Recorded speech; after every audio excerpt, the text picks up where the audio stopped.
Hello, my dear Crime Whisper listeners. Welcome back to the channel.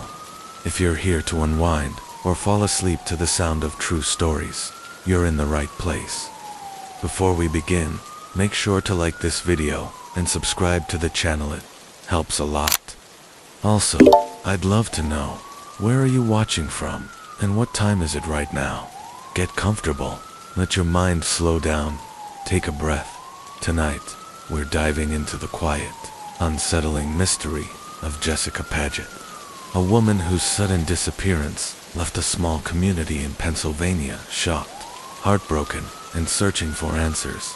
Jessica Paget was born on December 15, 1980, in Pennsylvania place she would call home for her entire life. As a child, Jessica was full of life, cheerful, bright, and always on the move. Her parents, Thomas and Danelle, separated when she was still young. Later, her mother remarried, and Jessica grew close to her stepfather, Greg. Forming a bond that was more than just familial, he became like a second father to her. After graduating high school in 1998, Jessica followed her heart and enrolled in college to study early childhood education. That's also where she met Michael Paget, the man who would become her partner, the father of her children, and later, her husband. Their relationship blossomed over the next 8 years. They lived together, raised 2 children, and eventually tied the knot in August 2014. While no relationship is perfect, those who knew them described Michael as a devoted husband and father. Jessica, for her part, was happy at least on the surface, but only 4 months after they said "I do," Jessica vanished. Jessica worked at a kindergarten in Northampton. She adored working with children. Her warmth and natural connection with them made her a favorite among students and staff. On the morning of November 21st, 2014, she dropped her older children off at school, then went to work. Bringing her youngest son along, he attended the same kindergarten. It was an ordinary day. Nothing seemed off. Around midday, Jessica asked her supervisor if she could take a quick break to send a fax from her mother's home, which was located in a rural area not far from the school. She left her son at the kindergarten and drove off, planning to return within half an hour, but she never came back. As time passed, her coworkers grew concerned. They called her, but her phone rang without answer. After an hour, they reached out to Michael, hoping he might know where she was, but he hadn't heard from her either. His calls went straight to voicemail. That was deeply unusual. Jessica always picked up calls from her family. Michael then called Danelle, Jessica's mother, who was in Florida at the time. She hadn't spoken to Jessica that day, and immediately became worried. She suggested Michael contact Greg, her husband and Jessica's stepfather, but he too hadn't seen or heard from her. With every passing hour, the worry grew. Danelle quickly boarded a flight back to Pennsylvania to join the search. 4 hours after Jessica was last seen, Michael reported her missing to police. Jessica's disappearance was deeply out of character. She was described as 5'4", around 130 pounds, with hazel eyes, brown hair, and a distinct footprint tattoo on her shoulder. At the time, she was wearing gray sweatpants and a black hoodie with the words "Duck Duck Goose" on the front, and staff printed on the back. Police got to work quickly. They contacted nearby hospitals and morgues. Nothing. Then came a potential lead. Jessica's phone signal was pinging roughly a mile away from the kindergarten. The data wasn't precise, but it narrowed the search area. Later that evening, officers discovered her car, a white Subaru Outback, parked in a nearby lot. The vehicle was unlocked. Her purse, bank card, and documents were all still inside. The keys were in the ignition. Her phone was on the passenger seat. But Jessica was nowhere to be found. There were no signs of struggle. No blood. No damage. Nothing. Investigators turned to security footage. A store across the street had a camera pointed at the lot. The video showed Jessica arriving just after 1 p.m. She parked, stepped out, stood for a moment near her door, and then walked away, vanishing between 2 buildings. That was the last time she was seen. There were no more cameras in that direction, no witnesses, no clues. The Northampton police, recognizing the complexity of the case, called in the Pennsylvania State Police to assist. Flyers were printed, news reports aired, social media lit up with Jessica's face. Detectives retraced every step. At the kindergarten, co-workers repeated the same details. Jessica left to send a fax. That was it. She seemed fine, calm. The next stop was her mother and stepfather's home, about 4 miles away. Jessica had a key and often visited, but that day, no one had been home. The fax machine she may have used wasn't working properly, leaving no way to verify her visit or intent. So many questions, so few answers.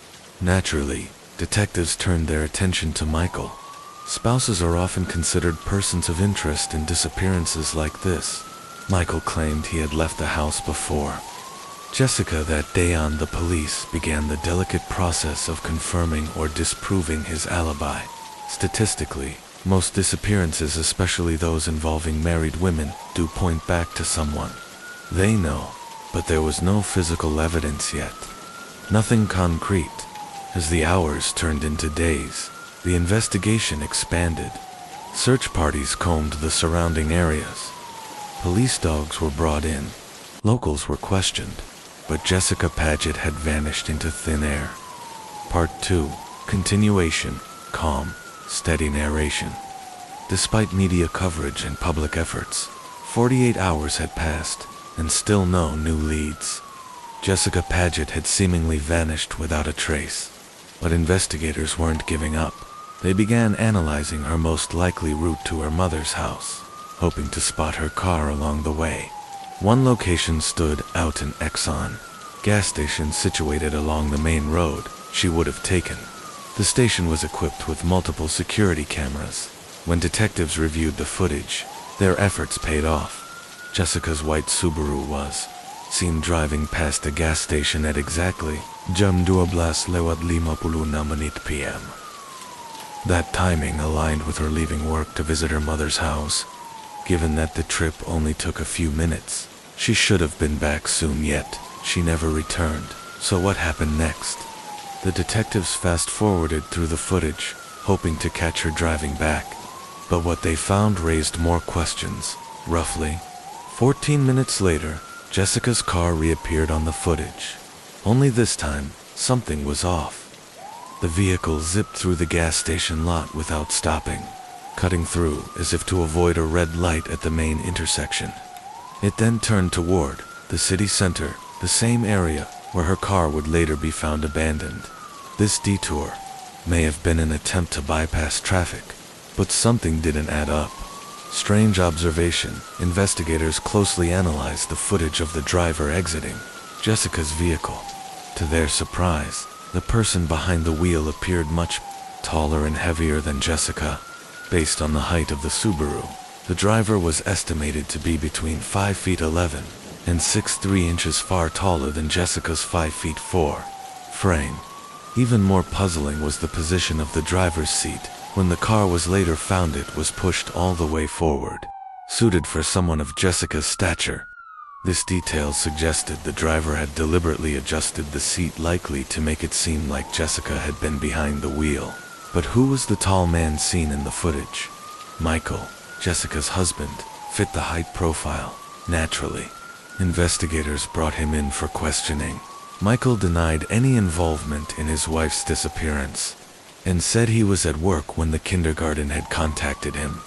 Police verified his alibi as co-workers confirmed his presence, and his phone location data matched his story. Michael was ruled out now, for days had passed, and Jessica's children were struggling under the weight of uncertainty. But the footage still held. One overlooked clue.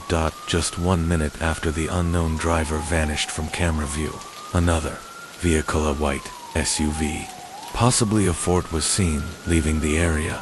This led investigators to a new suspect, Greg, Jessica's stepfather.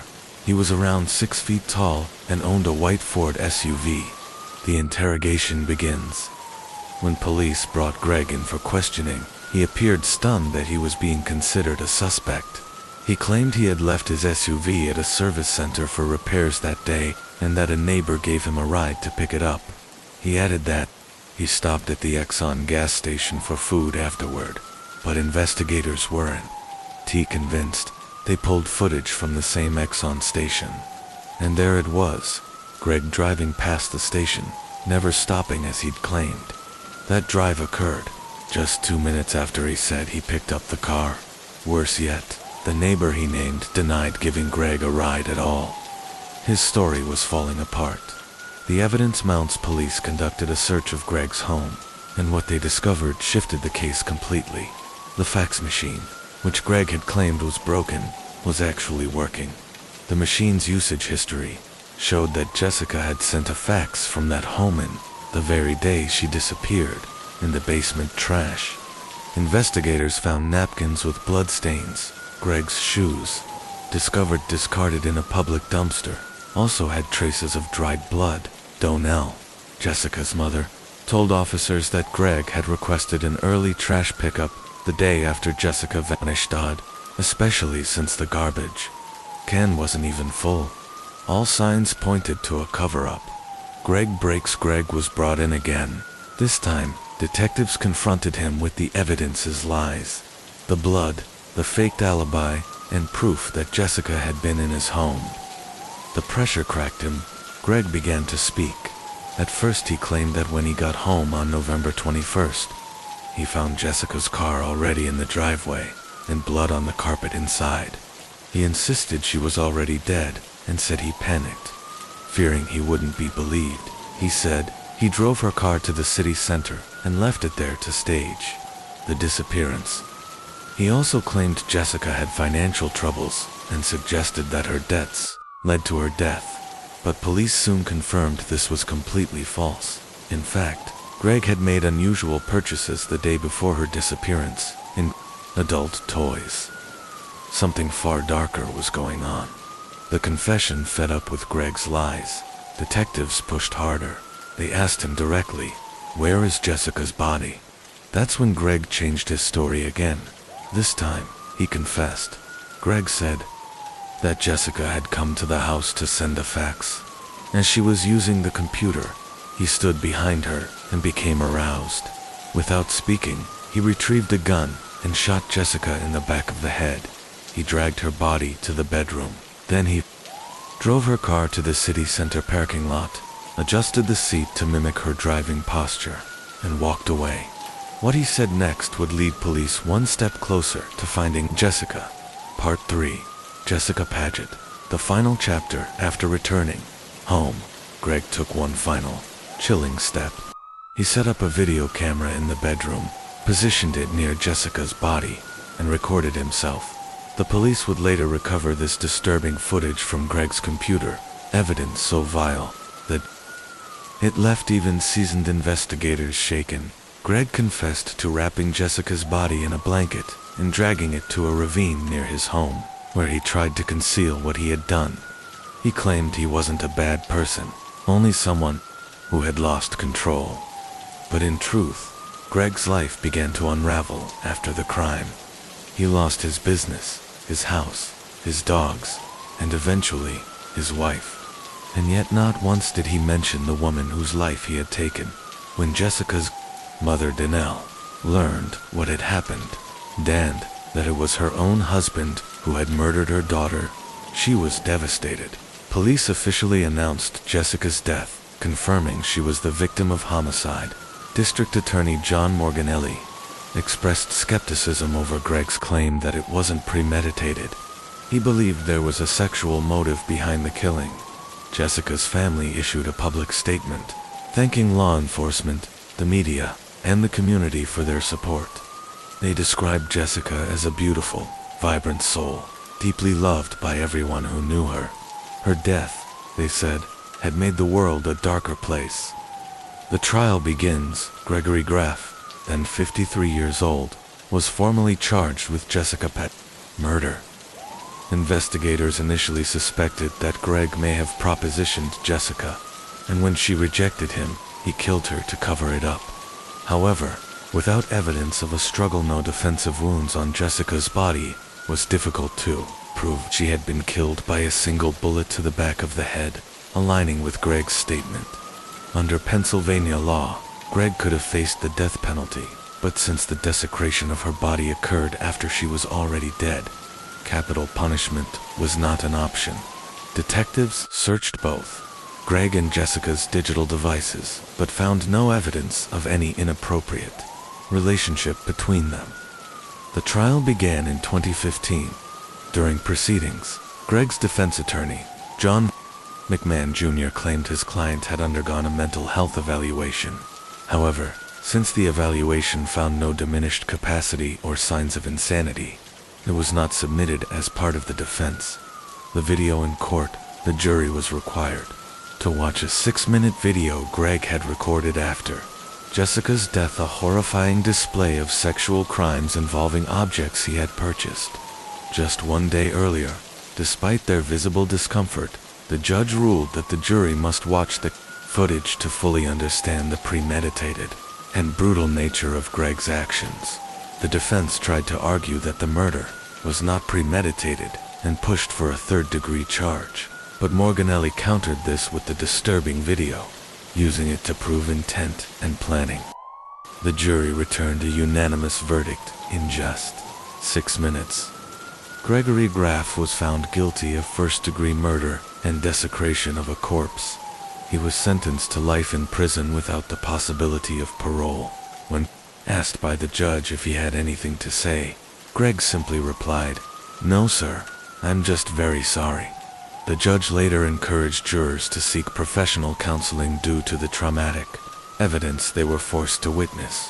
Aftermath: Jessica's husband, Michael, later spoke to the press.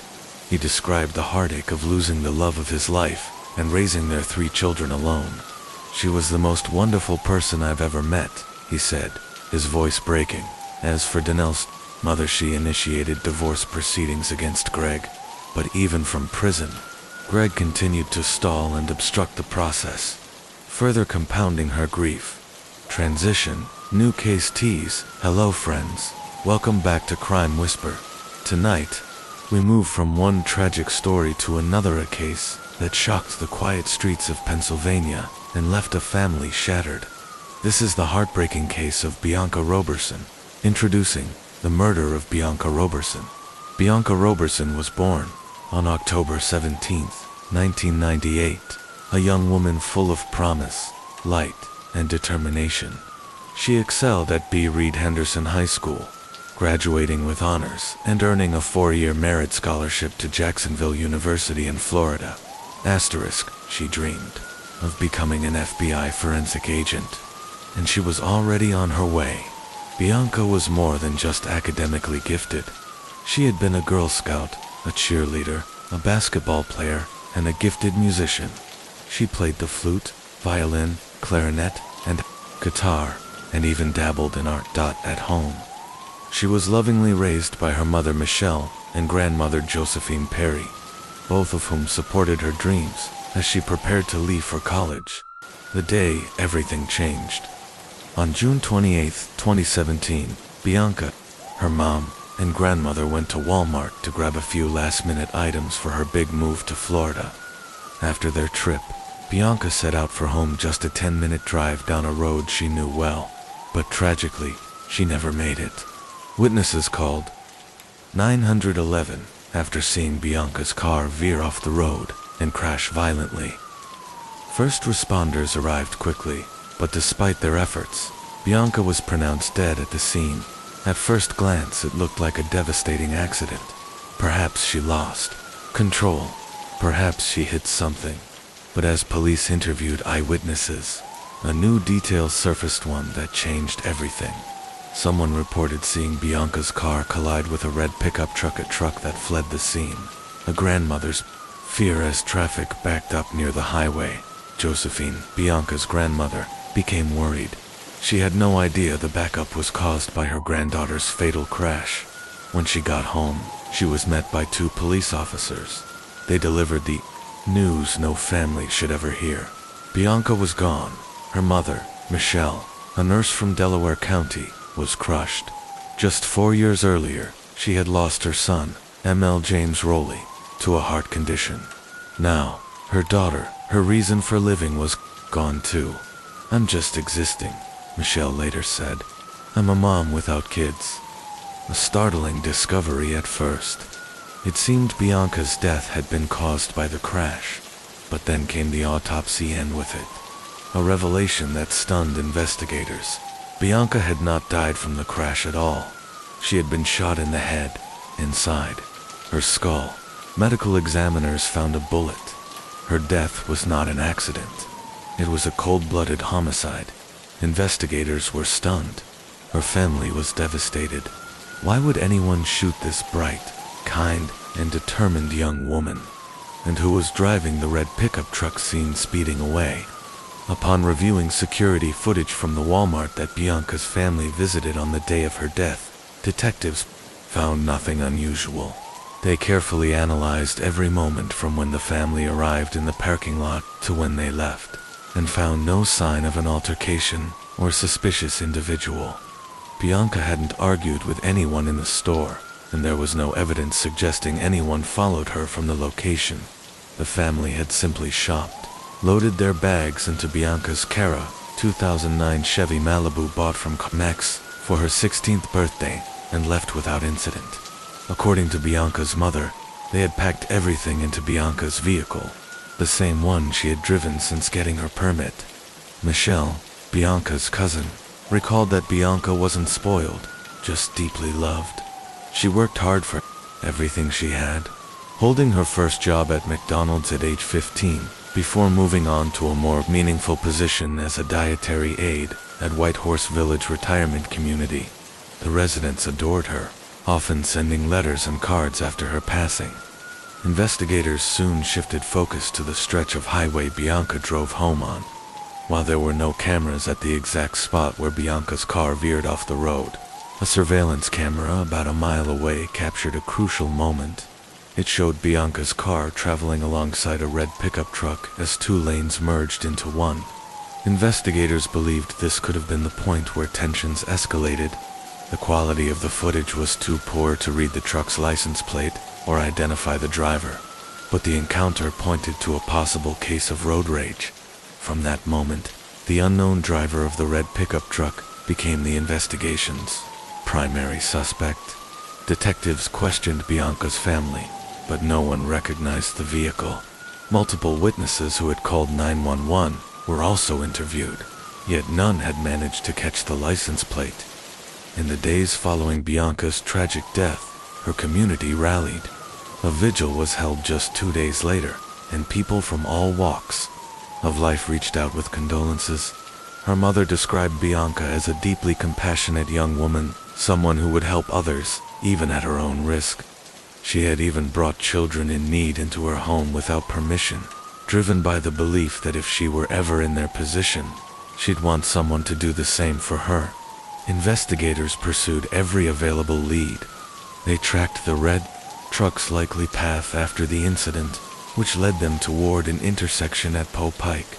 Police combed nearby homes and businesses for cameras that may have captured better images. After hours of searching, they found footage from a driveway camera less than half a mile from the intersection. It showed the red pickup truck passing by minutes after the 911 calls had been made. Still, the angle didn't offer a clear view of the driver or the license plate.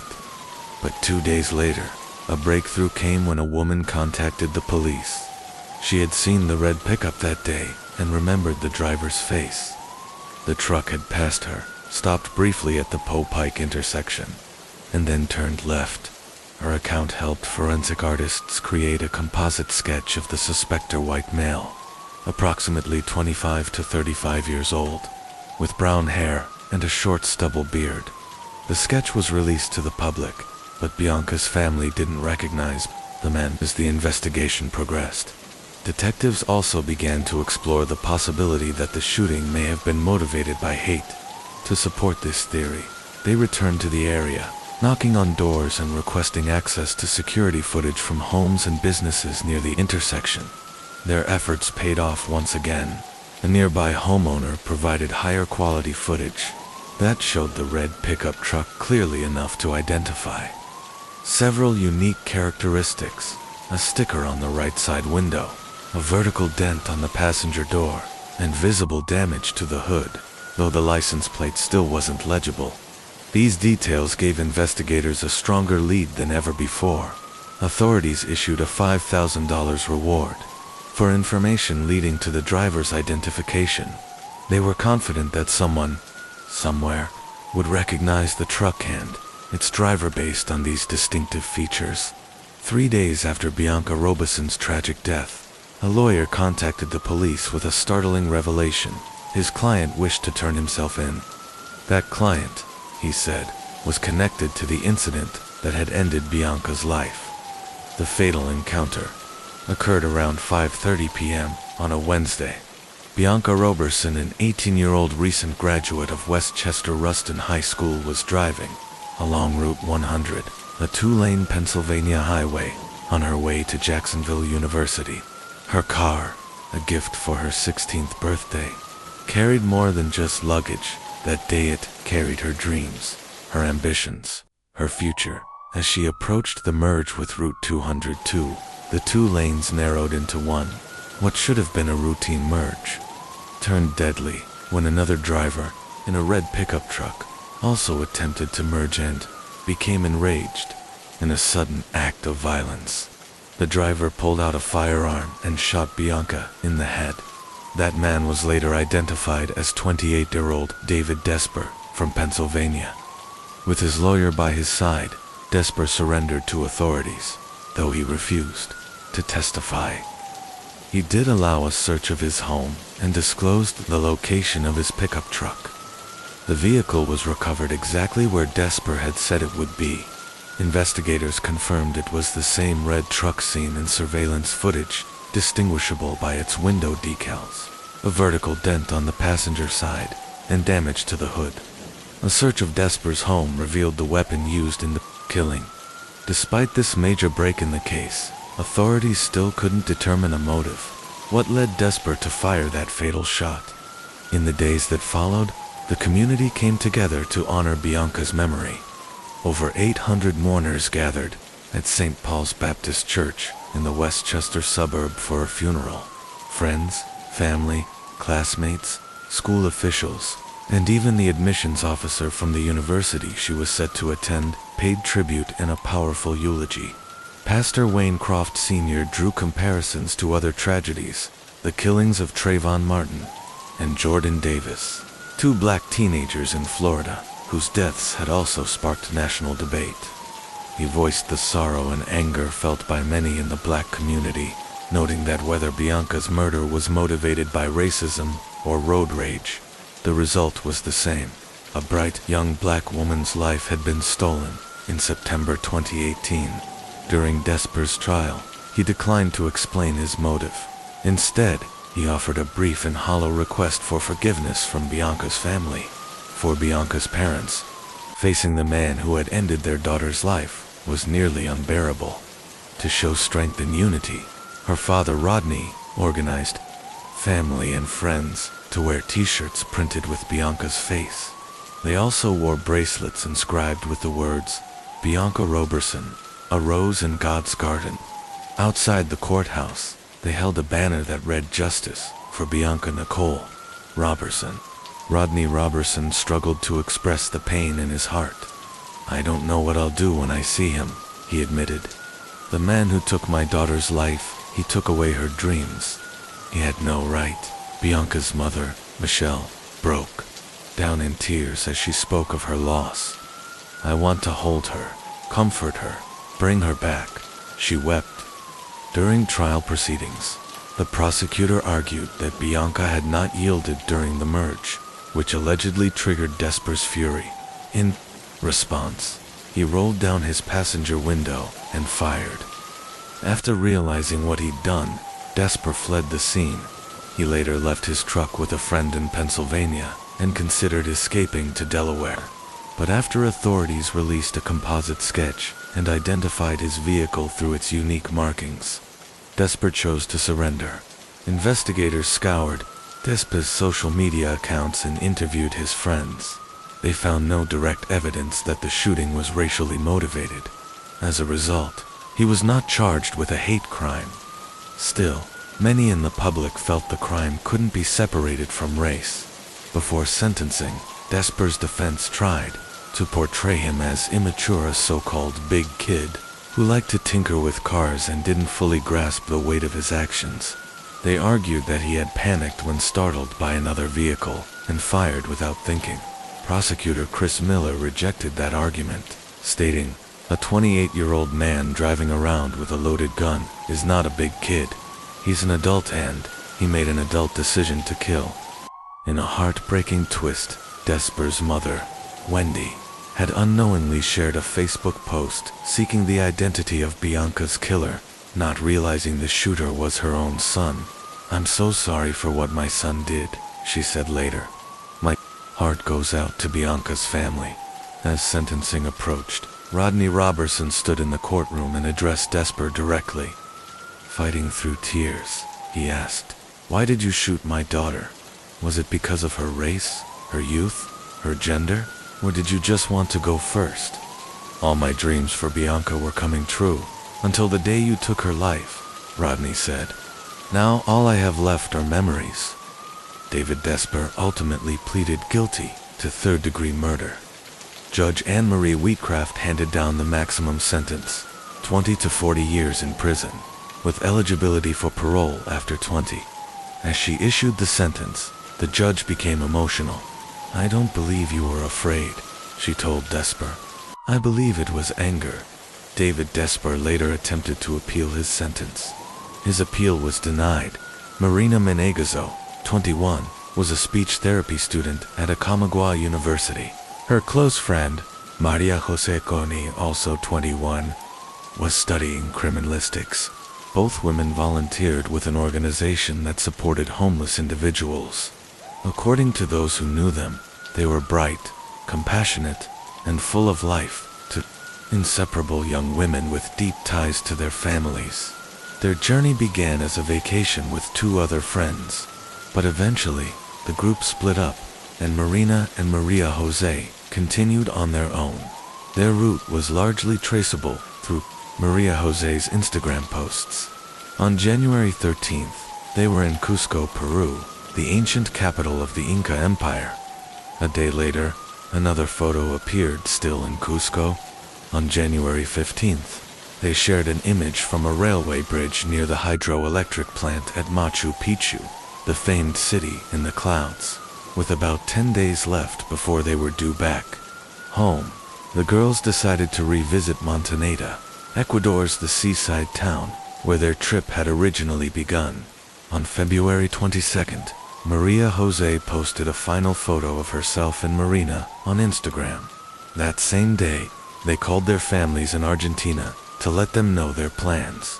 They would travel by bus from Ecuador to Lima, Peru, stay overnight at a friend's house, and then fly to Santiago, Chile, on February 25th. From there, they would take a bus back to Mendoza, their hometown.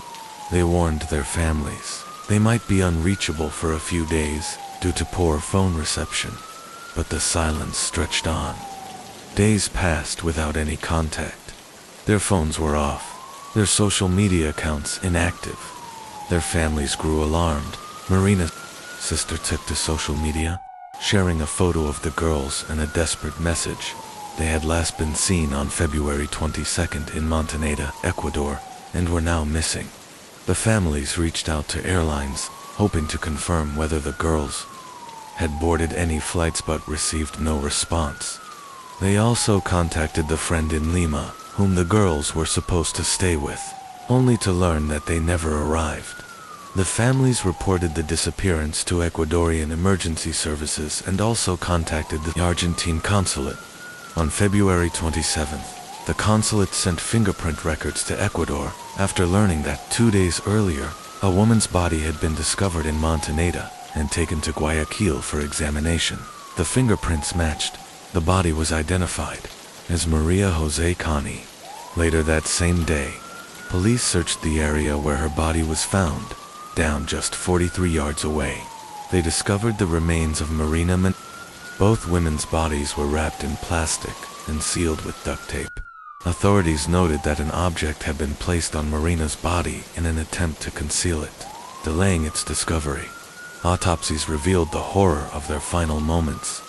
Maria Jose died from blunt force trauma to the head.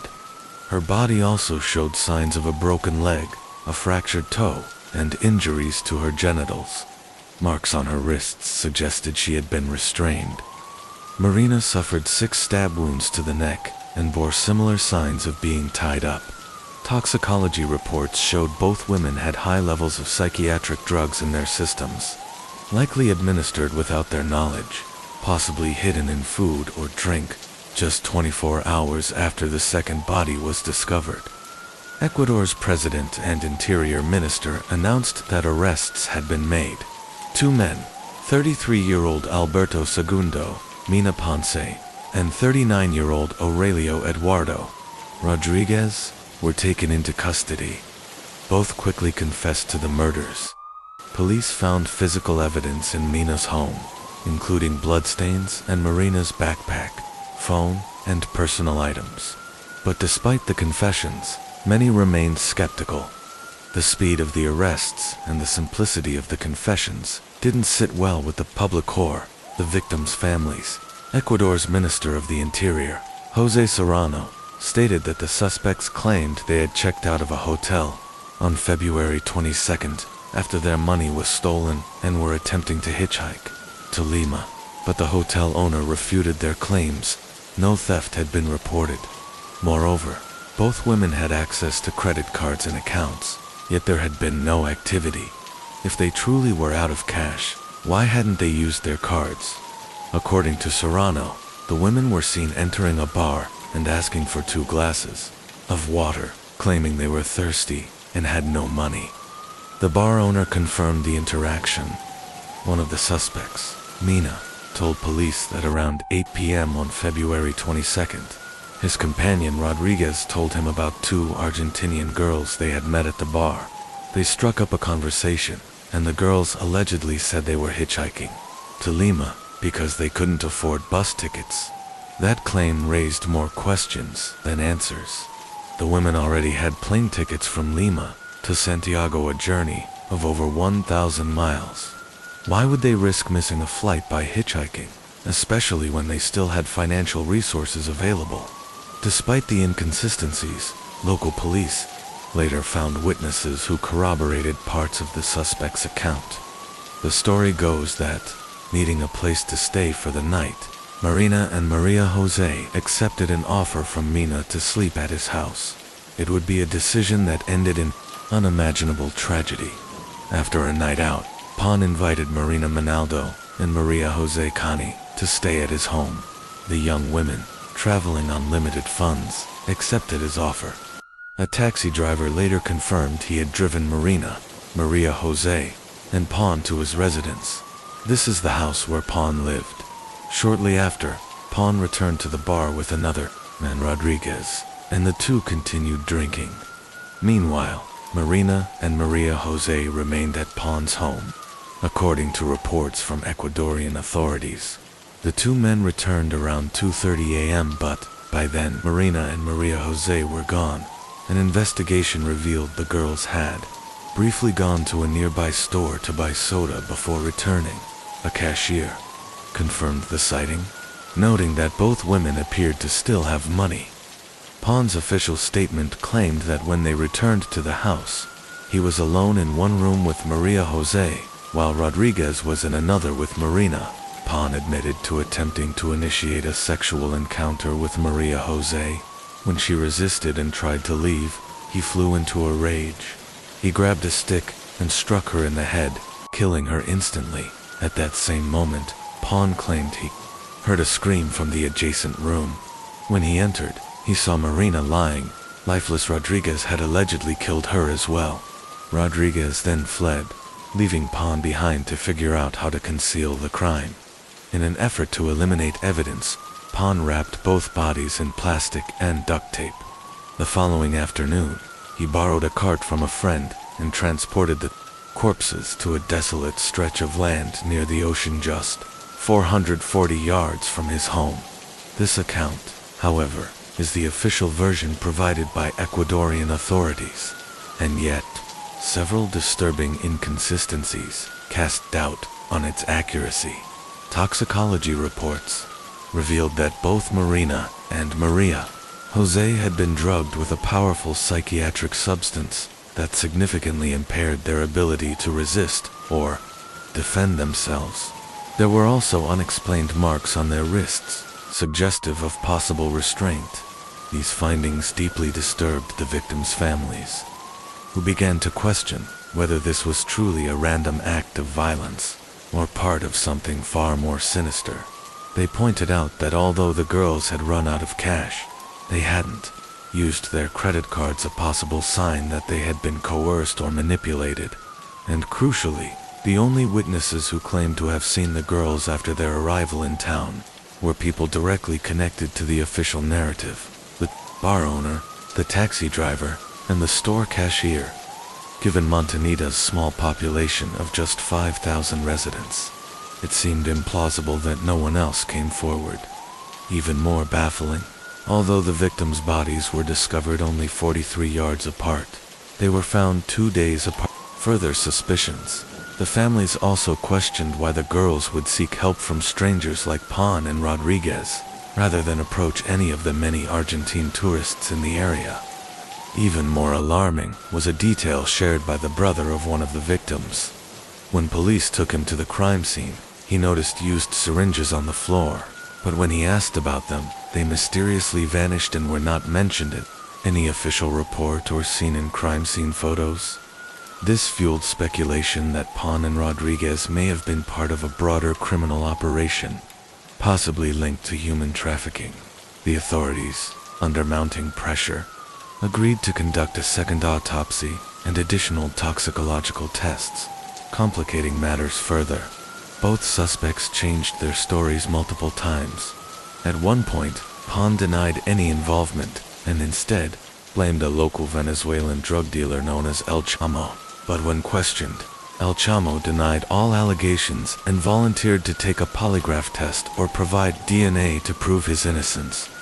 The crime scene had indeed yielded several DNA samples. Some matched Pan and the victims. Others did not match either Rodriguez or El Chamo, indicating that at least one unidentified individual may have been involved. The second autopsy, conducted by Argentine forensic experts, revealed even more disturbing findings. Both women had been sexually assaulted before their deaths and were in no condition to defend themselves. The bruising on Maria Jose's body, mostly on one side, suggested she may have been ejected from a moving vehicle. The new toxicological results confirmed that both women had been given a potent sedative that robbed them of their ability to resist, deepening suspicions of premeditation and deliberate incapacitation. As news of the case spread, the public reaction across Latin America was swift, but not always compassionate.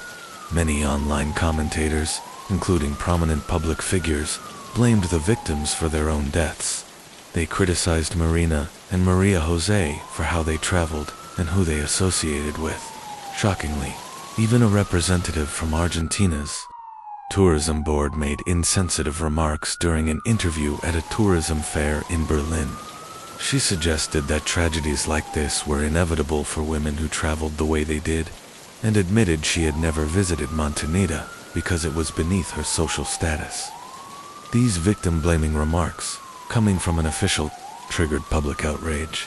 The Ecuadorian government ultimately issued an apology to the families, and one official was dismissed from their position. Among those harshly criticized was Argentine psychiatrist Hugo Narton, who described the young women as favorable victims who had somehow provoked their own deaths. Following severe backlash, Narton claimed his words had been misunderstood and insisted that he did not intend to excuse the perpetrators in the midst of the outcry. One post cut through the noise. A Paraguayan student named Guadalupe Costa wrote a now iconic Facebook post in response to the wave of victims titled "Yesterday, I was killed." The post took on the voice of one of the murdered girls and described the brutal violence she endured. I refused to be touched. So they smashed my skull with a stick. They wrapped me in a black plastic bag, sealed it with duct tape, and dumped me on a beach, where I was later found. But the worst part came after. No one asked who did it. Instead, they asked what I was wearing, why I was alone, and why I dared to travel. The post went viral, shared over 700,000 times in just 1 week, and became a rallying cry against the culture of victim blaming in gender-based violence cases. They said I should have known better, that I was a woman who dared to travel alone, that I ventured into a high-risk area, and so, what did I expect? Even the authorities had the audacity to suggest to my grieving parents that I must have broken some rule, that somehow I must have brought this upon myself. In death, I learned what I had ignored in life, that I was not considered equal to a man, that my death was seen not as a tragedy but as a consequence. And that was the narrative they were eager to push. But if the headlines had read, "2 young men found dead," the public would have erupted in outrage. They would have demanded justice, demanded punishment, demanded answers. But I was a woman, so my story was just another cautionary tale. Today, I speak not just for myself, but for every woman who's been silenced, sidelined, or erased. For every woman who chased her dreams only to have them shattered. For every daughter, sister, and friend who never made it home. Raise your voice. Demand justice. Stand for equality. And I promise you I'll be there in spirit. And one day, we will be so many, they won't be able to silence us. The trial began on August 8, 2016. But justice did not come swiftly. It was plagued by delays and missteps. The prosecution changed hands 3 times, slowing progress. Yet, despite these obstacles, a substantial case was built. Over 200 pieces of evidence were gathered from the victims, personal belongings and phones to biological material collected from the crime scene in nearby areas. Throughout the proceedings, Pon continued to deny any involvement. He claimed his earlier confession had been coerced under police pressure, a claim that only deepened the victims' families' suspicions that Ecuadorian authorities were withholding something. Rodriguez, meanwhile, changed his testimony, suggesting that Colombian drug traffickers had played a role in the deaths in the first week of trial. The lead prosecutor revealed chilling new evidence. 3 additional male DNA samples had been found at the scene, raising the possibility that more individuals were involved. But in the end, the court found both Pon and Rodriguez guilty. Each was sentenced to 40 years in prison, the harshest sentence available under Ecuadorian law.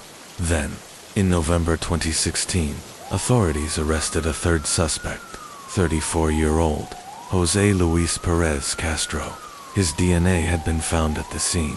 Defense: he claimed to have lived in the house weeks before the murders, insisting his DNA was left behind due to a dental infection. He said he had spat blood on the wall, but when asked to explain how his DNA appeared on the victims' bodies, his lawyers suggested cross-contamination, that he must have touched an object that the police later handled. That defense collapsed when a dentist testified in court, revealing that Castro had contacted him 2 weeks after the bodies were discovered, requesting a fake medical certificate. The dentist refused, finding no evidence of any infection. This lie unraveled Castro's story, even while awaiting trial. He violated prison rules by posting to social media, claiming God would prove his innocence. But that plea fell on deaf ears. Castro, like Pon and Rodriguez, was sentenced to 40 years in prison. Cape Snapper Point is known for its breathtaking, dangerous beauty, a jagged stretch of volcanic rock. It draws thrill-seeking hikers and tourists, hoping for the perfect photograph. On the morning of April 24, 2016, at around 10:30 a.m., a group of hikers near the base of the cliffs saw something floating in the water. It was a body. The woman was unidentified, Asian, estimated to be between 20 and 30 years old. She had suffered extensive injuries, suggesting a violent death. 5 years earlier, in the northern Sichuan province of China, a 20-year-old woman named Lang said goodbye to her mother during a torrential downpour. Her father had died in 2008, and her mother was all she had left. Lang was leaving for Australia to study, to build a future, to chase a dream. She landed in Sydney after an 11-hour flight and was welcomed by her aunt and cousin. Lang, who later changed her name to Michelle, settled in New South Wales, Australia's oldest and most populous state. She shared a house with her 48-year-old aunt. Her aunt's young husband, Derek Barrett, and her cousin Michelle had her own private room, where she spent countless hours reading and drawing. She enrolled at the University of Technology, Sydney, to study economics and hospitality. Bright, ambitious, and fearless, Michelle thrived. She worked a part-time job, maintained an active social life, and explored the natural beauty of Australia. Her Instagram was filled with snapshots from daring hikes and picturesque coastlines: Resolute Beach, Jervis Bay, West Head Lookout, and on June 13, 2013, Snapper Point, a haunting photo captured her standing fearlessly at the edge of the cliffs. In the days leading up to her death, Michelle remained as active as ever. On April 21, 2016, she had lunch with a friend at the mall. They shopped, chatted, and said goodbye.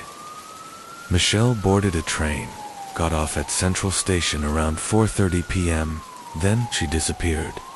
On the afternoon of April 21st, Michelle Ling left home to meet a friend and vanished. 2 days later, her uncle-in-law, Derek Barrett, went to the train station to pick up his wife, who had been away on a business trip. When Michelle's aunt asked about her niece's whereabouts, Derek simply said he hadn't seen her in 2 days. That might have sounded believable at first. Derek had been unemployed for quite some time and often kept irregular hours, staying up late on his computer and sleeping well into the afternoon. But something wasn't adding up. No one had heard from Michelle since April 22nd, and all calls to her phone went unanswered. It had been switched off. Her aunt, increasingly concerned, began calling Michelle's friends and acquaintances. No one had seen or heard from her. When they checked her bedroom, everything appeared untouched and orderly, just as Michelle always kept it. Searching through her laptop revealed she hadn't returned home from her date. It seemed she had never made it back at all. This deeply troubled her family, especially because Michelle, who was originally from China and had family in Australia, was known for staying in close contact with her loved ones.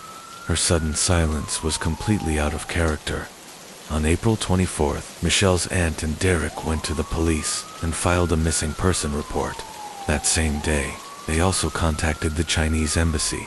Tragically, that very day, a group of tourists discovered a woman's body at Snapper Point, wrapped in plastic and dumped in a blue. News outlets began reporting on the gruesome find. It wasn't long before police released a forensic sketch of the victim. The resemblance was undeniable. The body was identified as Michelle Lingdot. An official investigation was immediately launched. Police interviewed Michelle's family, including the people she lived with. The initial theory suggested she had been attacked by someone she planned to meet that day. CCTV footage from her train journey showed Michelle traveling alone. According to her friends, she had no plans that evening, and in fact, was in a hurry to get home. Investigators found no online messages or correspondence indicating she had arranged to meet someone. The theory of a mystery date or stranger soon fell apart. Then came the autopsy results, and they were horrific.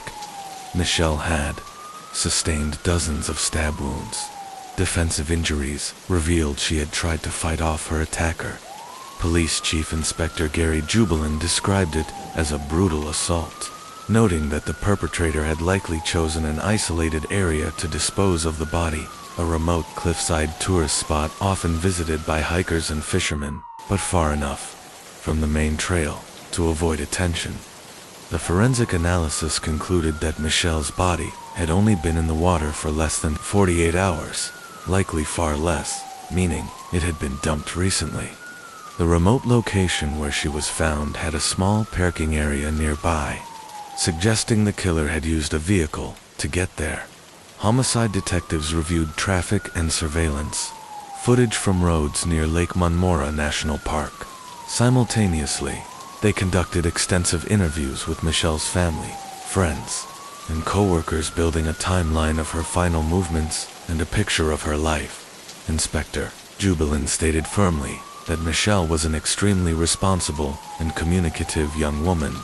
Her sudden disappearance was alarming, yet for 2 days, no one in the house reported her missing, or even noticed she was gone. Derek Barrett was called in for questioning. As the last known person to have seen Michelle, police were skeptical of his story. He described his erratic sleep schedule and internet habits, claiming he simply hadn't seen her. But investigators weren't convinced when the pressure of the interrogation became too much. Derek refused to continue and demanded a lawyer. His evasiveness only raised more red flags. A deeper investigation followed. Cell phone records placed Derek in the exact area where Michelle's body was discovered on April 24th. Surveillance footage from the nearby parking lot captured a car matching the description of his vehicle.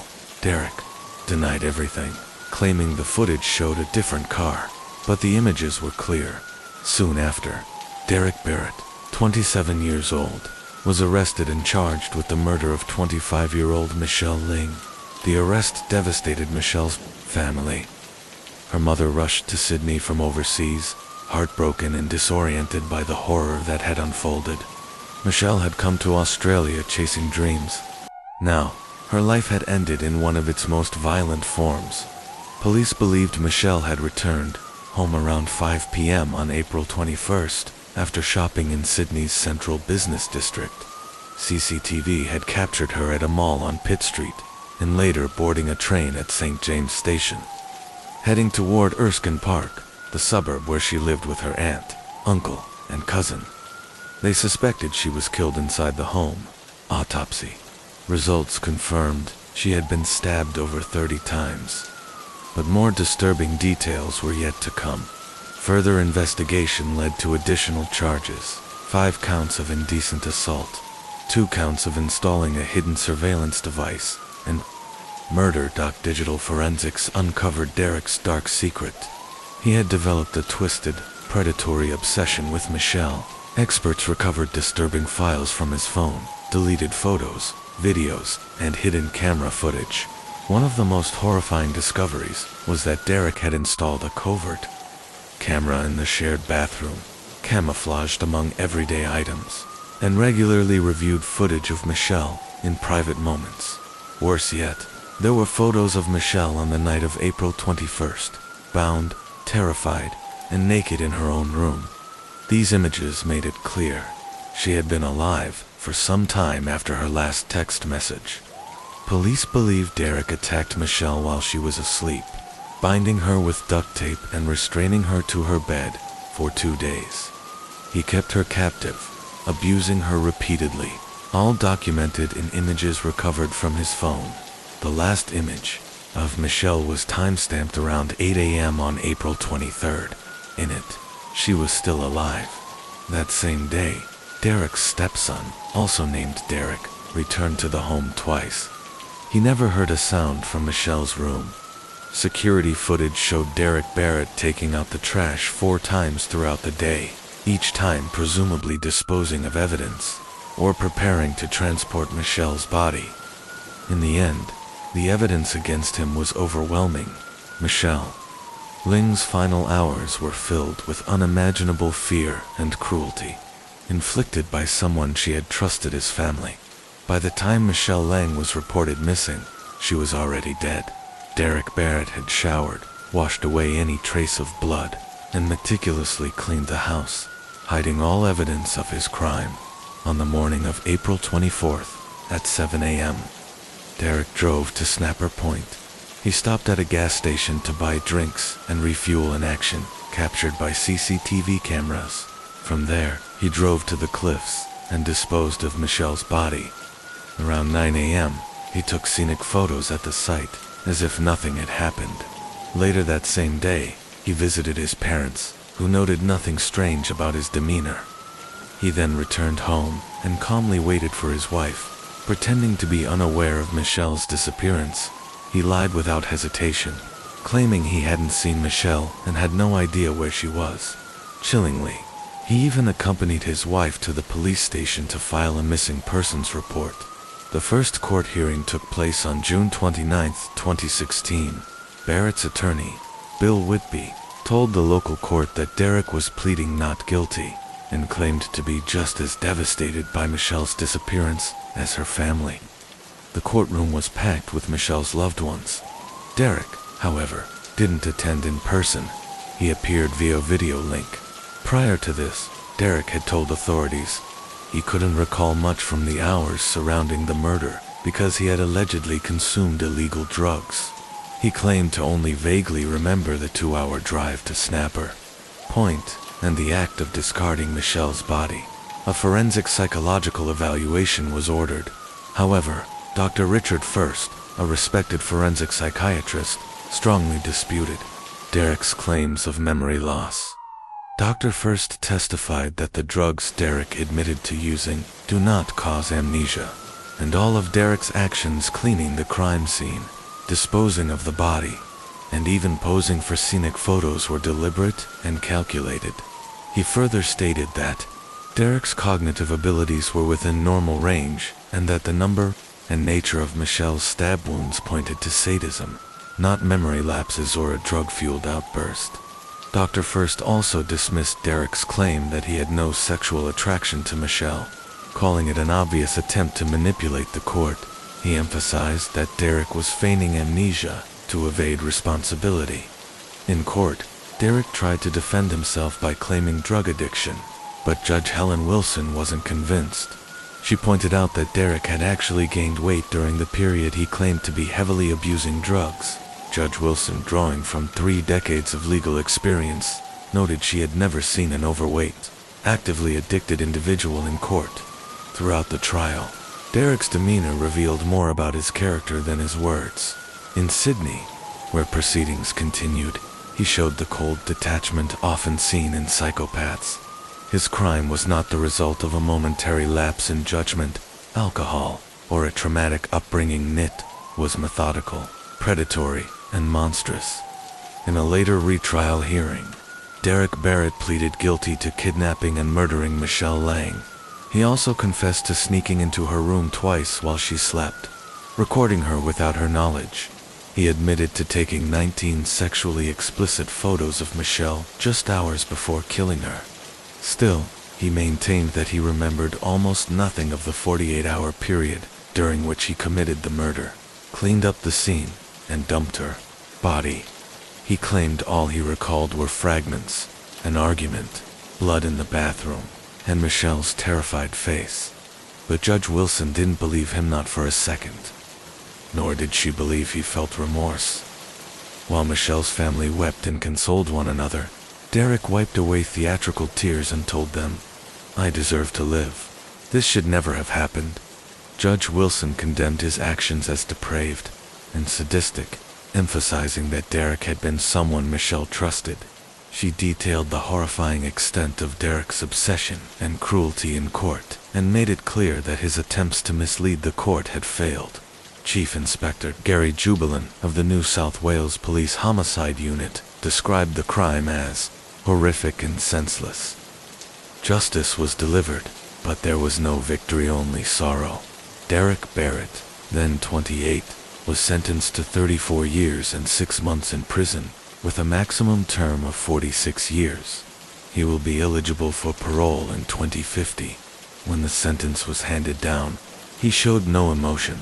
Michelle's mother thanked both the Chinese and Australian communities for their support and praised the New South Wales Police, including Detective Inspector Jubilant, for their dedication to solving her daughter's murder.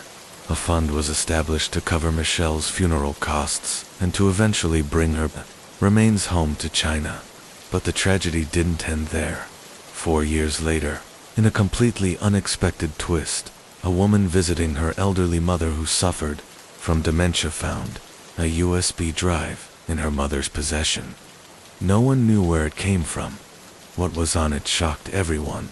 The device contained disturbing videos and explicit photos of Michelle Lang taken before her death. Material Derek Barrett had tried to erase.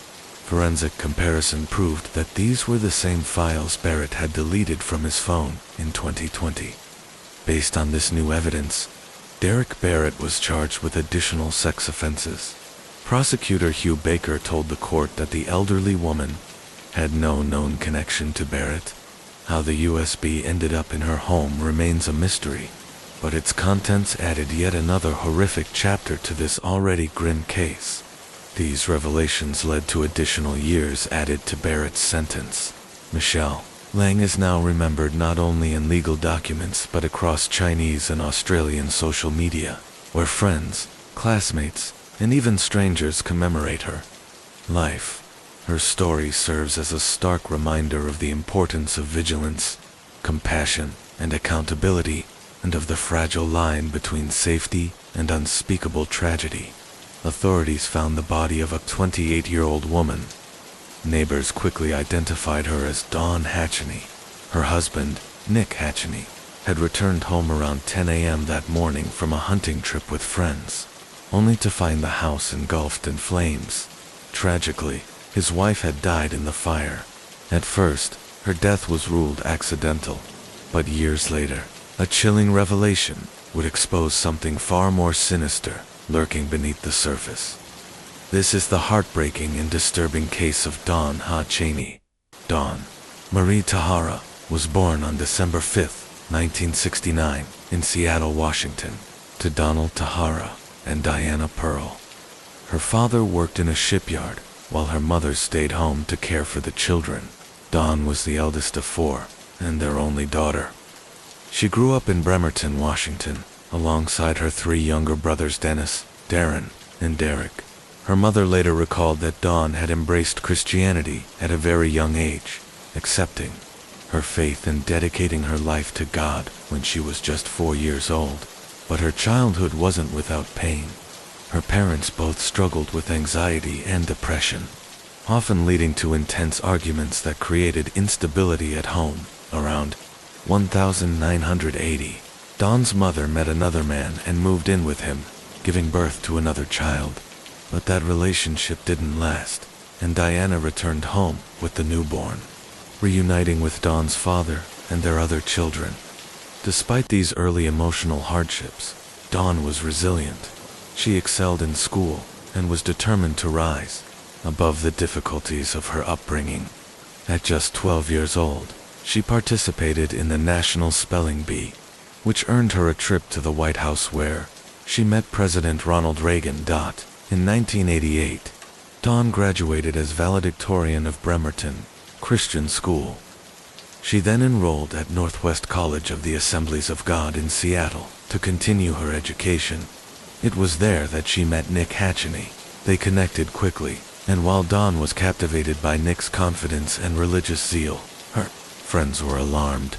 After only a few dates, Dawn referred to Nick as the man of her life. Her friends had hoped she would find someone supportive, kind, and emotionally nurturing. Instead, they saw Nick as overly assertive, even controlling traits that didn't align with Dawn's naturally independent and warm-hearted personality. Nick's background shared some similarities with Dawn's. He was also raised in Washington, but in the coastal city of Paulsboro. His father, Dan, was a mechanic who rarely engaged with the family. His mother, Sandra, ran a daycare from home and took in foster children, which made Nick feel even more isolated and neglected. He later confided in friends that he felt unloved and overlooked, not just compared to his siblings, but also to the foster children. Feeling emotionally abandoned, Nick turned inward and found refuge in religion. As a teenager, he leaned heavily into his Christian faith, which gave him a sense of identity and purpose, but also sometimes alienated him from others, as his self-assurance grew into something more rigid and dogmatic. Once Nick and Dawn began dating, her friends noticed a troubling change in her. The confident, goal-oriented young woman they had known, now appeared withdrawn and hesitant. She deferred to Nick constantly, suppressing her own opinions and preferences to avoid conflict.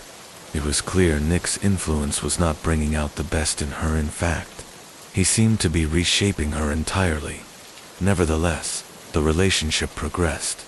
In 1990, Nick proposed to Dawn on Ali'i Beach in Hawaii. They married on April 20th, 1991, and settled in Both had completed their degrees by then. Dawn began working as a parole officer, while Nick became a youth pastor at Christ Community Church on Bainbridge Island, across the bay from Seattle. Nick had always dreamed of joining Christ Community Church, largely because of his admiration for his former youth pastor, Bob P.B. Smith. At the time, P.B. shared leadership of the church with Pastor Robert Billy Craig. P.B. Smith was friendly and conservative, but approachable. While Pastor Robert was known for his severe extremist teachings, Nick quickly aligned himself with Pastor Robert's stricter ideology and began to distance himself from P.B. Smith. He felt P.B. was too lenient and that he wasn't learning enough under his guidance. Pastor Robert, in turn, saw potential in Nick and a useful ally. With Nick's help, he eventually pushed P.B. Smith out and assumed full control of the church by 1997. Meanwhile, the church environment became increasingly cult-like. At Christ's Community, fundamentalist teachings were not just encouraged, they were enforced. Wives were expected to submit fully to their husbands as part of God's plan. The church promoted extreme practices like exorcisms, advocated for large families, endorsed homeschooling, and imposed strict modesty standards for women.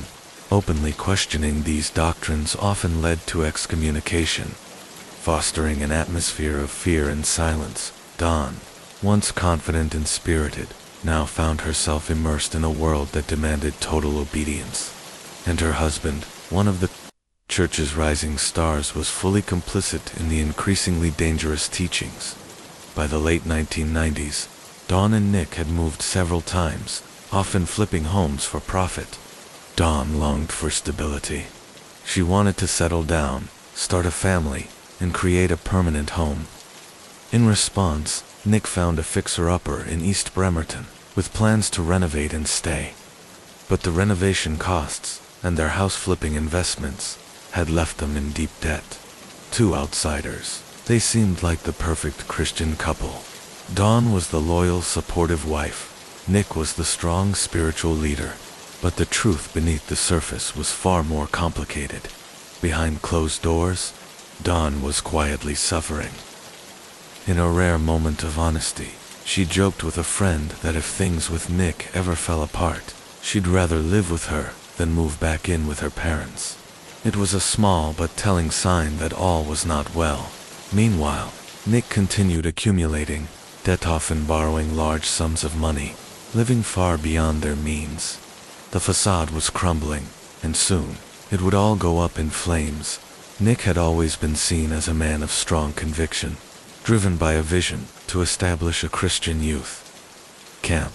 He poured his energy and the donations from fellow church members to turning that dream into reality, but the project quickly proved to be a financial strain. Still, Nick remained determined. He began scouting properties in Jefferson County, confident that one in particular was meant to be the home of his future camp. That conviction only grew stronger when a young church member, Sandy Glass, claimed she had received a divine vision. She believed God had shown her that the property Nick was eyeing was destined for the camp. Sandy, then in her 20s, had already endured significant personal hardships, losing her first boyfriend to illness, her father to a construction accident, and watching her brother struggle with addiction. She was married to a man named Jimmy, and the couple was in a difficult financial position. Jimmy worked as a carpenter while Sandy stayed home with their children. Money was tight, and tensions were high. Sandy, like Nick, had a habit of spending recklessly, often beyond their means, fueling arguments at home. Jimmy, overwhelmed, would sometimes lash out by yelling or retreating to the local bar for hours. In an effort to repair their marriage, the couple turned to the church for help and began attending counseling sessions led by none other than Nick. Nick had served as the church's marriage counselor for several years, though his methods had drawn complaints from some. Many felt uncomfortable with how he focused heavily on intimate details, often neglecting more pressing emotional or communication issues. But with Pastor P.B. Smith still affiliated with the church at the time, and with Nick's apparent support from leadership, most members trusted that he was qualified for the role. By fall of 1997, Pastor Robert officially replaced Smith as senior pastor, with full approval from the church board. Smith and his wife soon left for missionary work in Africa. Meanwhile, Jimmy's parents, also active in the church, became increasingly concerned about Nick's role in their son's marriage. They noticed that Nick seemed to focus more on Sandy than on the couple's relationship, spending long hours talking with her privately even outside of church sessions. The closeness between Nick and Sandy began to feel inappropriate, and alarm bells rang louder. Pastor Robert's wife, Pamela, observed Nick's behavior firsthand and confronted him privately. She urged him to focus on his own marriage and expressed concern about the boundary-crossing dynamic he had developed with Sandy. Eventually, Robert stepped in directly. He warned Sandy that her relationship with Nick was improper and needed to end. But Sandy didn't take the warning well. She believed her bond with Nick was spiritual, divinely ordained. In a letter to Pastor Robert, she expressed deep hurt, accusing him of being judgmental and dismissive of her spiritual gifts.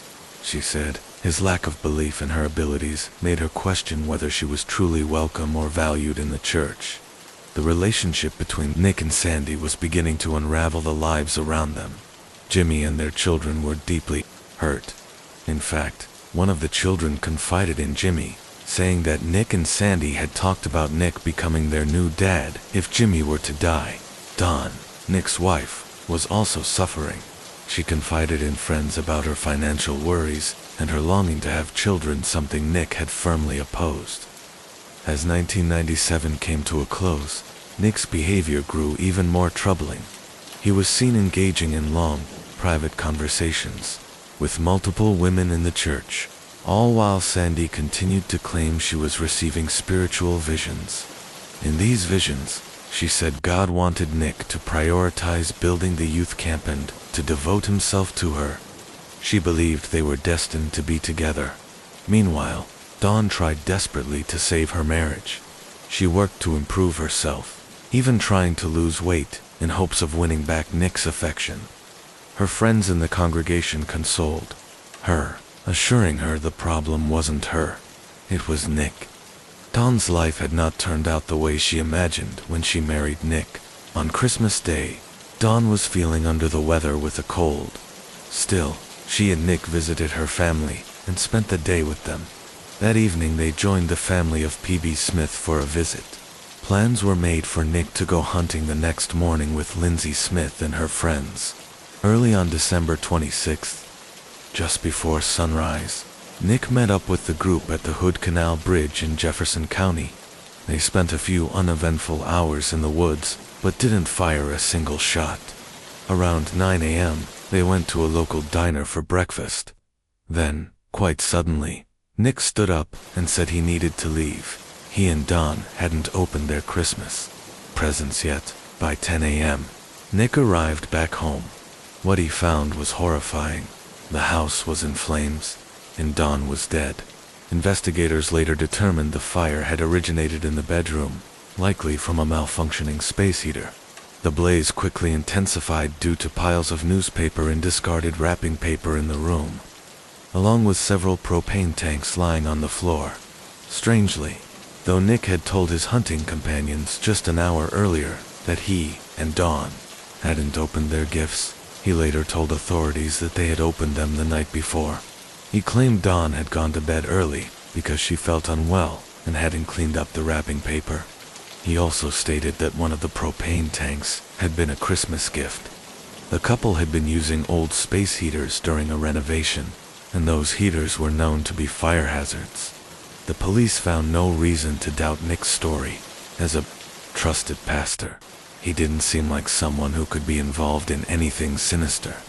They saw no signs of foul play, and the fire was officially ruled an accident. Nick's congregation quickly rallied around him, eager to support him through what they believed was unimaginable grief. Pastor Robert even offered to pray for Dawn's resurrection, but Nick declined, saying he wanted to spare her any suffering, a statement that surprised many, considering his active participation in church exorcisms and spiritual healing in the past. But not everyone was convinced. Mary Glass, Sandy's mother-in-law, felt something was terribly wrong. She immediately suspected foul play and urged her husband to report it to the police, but he never did. Within days, Dawn's death was declared accidental, and the case was turned over to the insurance company. Nick wasted no time filing a claim on Dawn's life insurance policy. Friends and family found his quick action unsettling. Given their debt and Nick's fixation on the youth camp, some rationalized his urgency. Others were more disturbed, noting how composed Nick was during Dawn's funeral.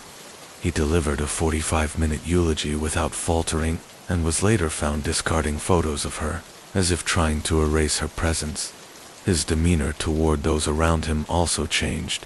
He became curt, dismissive even with those who had supported him through everything. And then, in the weeks that followed, Nick began a new relationship with Sandy. Part 1.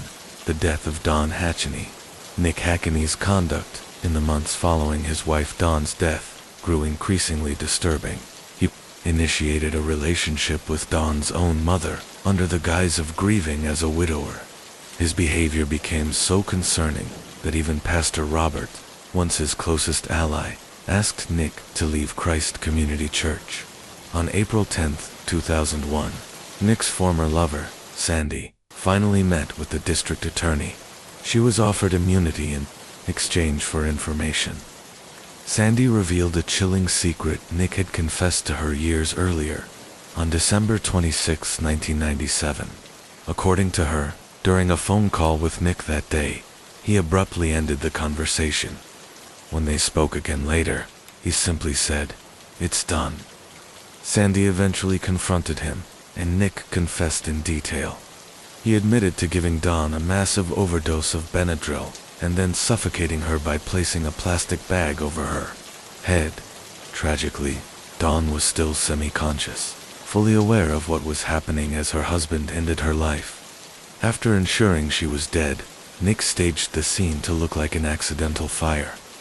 He placed old newspapers and wrapping paper beneath her body, positioned propane tanks near the bed, and arranged a heater to ignite the materials, hoping the fire would destroy all evidence, despite the autopsy showing no soot or carbon monoxide. In Dawn's system signs, she had not been breathing during a fire. Her death was still ruled accidental. The pathologist overlooked the implications of the high Benadryl levels in her blood. A fire marshal raised suspicions, but lacked authority to overrule the official ruling. Evidence like the newspapers beneath her body visible in crime scene photos was largely ignored. Nick was finally arrested on September 12, 2001, in a Kinko's parking lot. He denied all allegations, claiming his arrest was orchestrated by the church to sabotage him. He insisted the church held power to curse people and blamed Pastor Robert for exerting an evil spiritual force over his life. He was charged with first-degree murder. Prosecutors initially sought the death penalty, but due to concerns about the judge's stance, they modified the charge to aggravated first-degree murder, which carried a life sentence without parole. During the trial, a range of witnesses came forward. Women from the church, some of whom had personal relationships with Nick, described how he manipulated them using spiritual language, twisting supposed visions and divine messages to justify his behavior. Even Pastor Robert's daughter testified, revealing that Nick had begun grooming her shortly after Dawn's death. Their relationship turned sexual and lasted until she moved away a year later. Doctors and forensic experts explained how the evidence in Dawn's body pointed to homicide. Still, Nick's position as a pastor had initially shielded him from suspicion. The defense tried to discredit Sandy, portraying her as a bitter ex seeking revenge after discovering Nick's affairs. But the jury was unconvinced. On December 26, 2002, exactly 5 years after Dawn's murder, Nick was found guilty. At his sentencing in February 2003, Nick addressed the courtroom, maintaining his innocence but expressing sorrow. He said Dawn deserved better.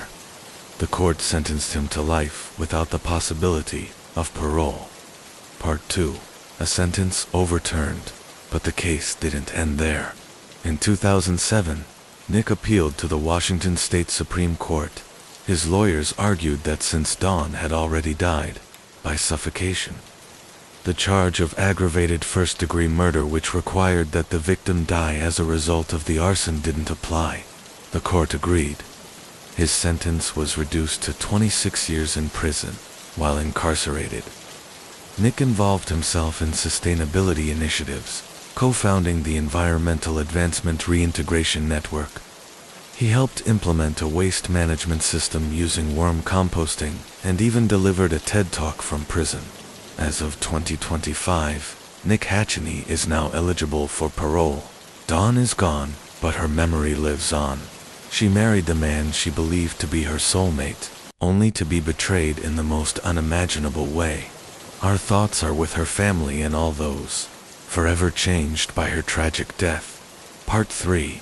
The murder of Rosanna Galliano. Now, let's turn to another disturbing case, that of Rosanna Galliano.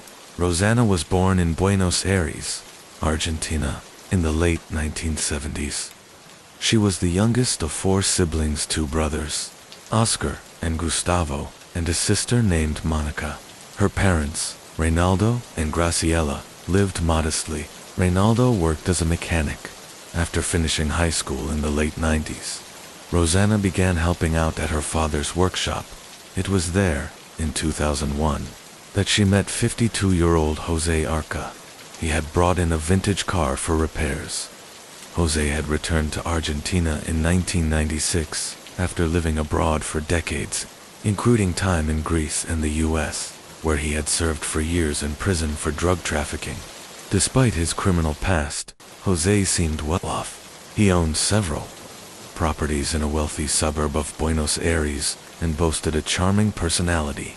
Rosanna was just 22 when they started dating. Her mother was concerned about their significant age gap, but Jose dismissed it, claiming love knows no age. When asked, Rosanna whispered her agreement to marry him. They tied the knot on November 17, 2001, just 7 months after meeting. Soon after, they had a son, Gino. But problems emerged quickly.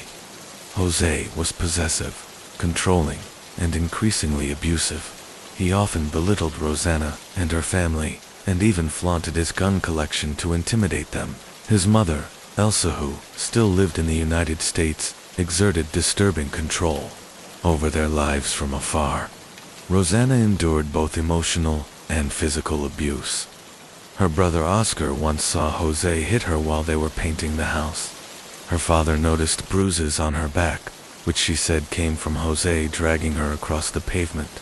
Despite all this, Rosanna stayed, hoping to keep the family together, especially after their second child was born. But Jose's violent temper and his mother's interference made that impossible. In 2006, Rosanna reached her limit. After years of suffering, she reported Jose for domestic abuse. Sadly, her family remained unaware of the full extent of what she had been going through.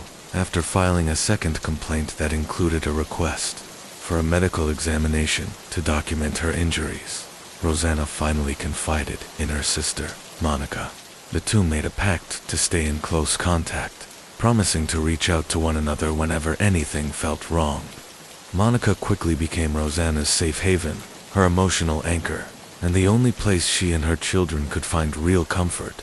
Rosanna frequently visited Monica's apartment with her sons, but even during these visits, Jose maintained control, often dictating when she had to return. He backed his demands with chilling death threats. Eventually, Rosanna made the brave decision. to move in permanently with Monica, leaving Jose behind in his own home. She took further steps by filing another complaint and initiating divorce proceedings, which led to the court granting her a restraining order against Jose. From that point on, they only saw each other at child custody exchanges held at a neutral location in El Romanzo, arranged by the court. During this period, Rosanna confided in a neighbor Daniel Gonzalez, a married man and local gardener. Rumors began to swirl about a possible romantic relationship between them, although this was never confirmed. Regardless, Jose's threats didn't stop. In fact, they escalated. Rosanna shared one particularly disturbing voicemail with her brother, Oscar, in which Jose spoke nonchalantly about killing her in mid-2007 while socializing at a local bar. Rosanna met Oscar Lugo, a 32-year-old man from Marino who worked in a sewing workshop. Their connection was instant. They exchanged numbers and soon began dating. For Rosanna, Oscar was a breath of fresh air, kind, respectful, and attentive. After years of turmoil, she had finally found someone who listened and genuinely cared. By December 2007, Oscar had become a meaningful part of her life, even dressing up as Santa Claus for her children during the holidays. But Jose wasn't done with her, not by a long shot. Watching from the shadows, he monitored every move. When he discovered her new relationship, panic set in. He attempted to manipulate her back into his control, even offering her a truck if she would leave Oscar. She refused. When Rosanna suffered a severe nervous breakdown, it was Oscar, not Hosea, who took her to the hospital, out of options and desperate to maintain control. Jose, allegedly with help from his mother, Elsa, devised a sinister plan. He hired a hit. The identity of that gunman remains unknown to this day.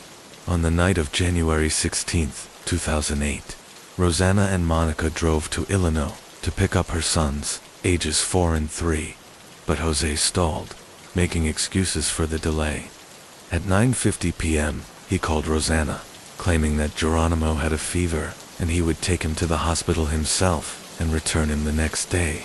Rosanna insisted on taking care of her son personally and demanded they be returned immediately. After the call, Rosanna went back inside. At 10 p.m., she sent Oscar Lugo a casual text confirming their plans for the next day. Then, at 10:50 p.m., as Rosanna and Monica sat down for dinner, Jose called again, this time to spring the trap. Rosanna stepped out into the garden to get better phone reception, as she often had to do. That's when a shadowy figure emerged from behind the trees and opened fire 4 shots from a .45 caliber handgun. Monica screamed in terror as Rosanna collapsed, panicked. Monica tried dialing 911, but the call wouldn't go through. She rushed to her boyfriend, begging him to alert the police. Meanwhile, unaware of the horror unfolding, Oscar Lugo tried contacting Rosanna at 11 p.m. when she didn't respond. He tried Monica but got no answer. Investigators later determined that the shooter had entered through an adjacent vacant lot. A neighbor reported seeing a figure flee through a gap in the fence, but due to poor lighting, they couldn't describe the person. When questioned by police, Jose appeared stunned, but immediately requested a lawyer and left the next day. During further searches, police discovered a red sweater. Rosanna's relatives instantly recognized it belonged to Jose. For them, it was confirmation. The case quickly drew national attention, and the media swarmed the story. Jose and his mother Elsa denied any involvement, instead going on the offensive, publicly accusing Rosanna of promiscuity and claiming her so-called lovers should be investigated instead. In the aftermath, Daniel the gardener withdrew completely, avoiding everyone. At Rosanna's funeral, Raldo noticed something chilling. Jose was watching from a distance, seated in his truck, refusing to step out or offer condolences. Later, Jose's defense attempted to discredit Manuta, sole witness. They questioned why her clothes bore no bloodstains and why she had called for help instead of rushing to her sister's side. But this argument lacked substance. Investigators countered that the murder weapon was too heavy for a woman and emphasized a crucial point. Only someone who knew the property well would know that Rosanna had to step outside to use her phone. It was a detail that pointed directly to Hosanne, to premeditation, while the investigation dragged on. Custody of Rosanna's sons was given to Jose and his mother, Elsa.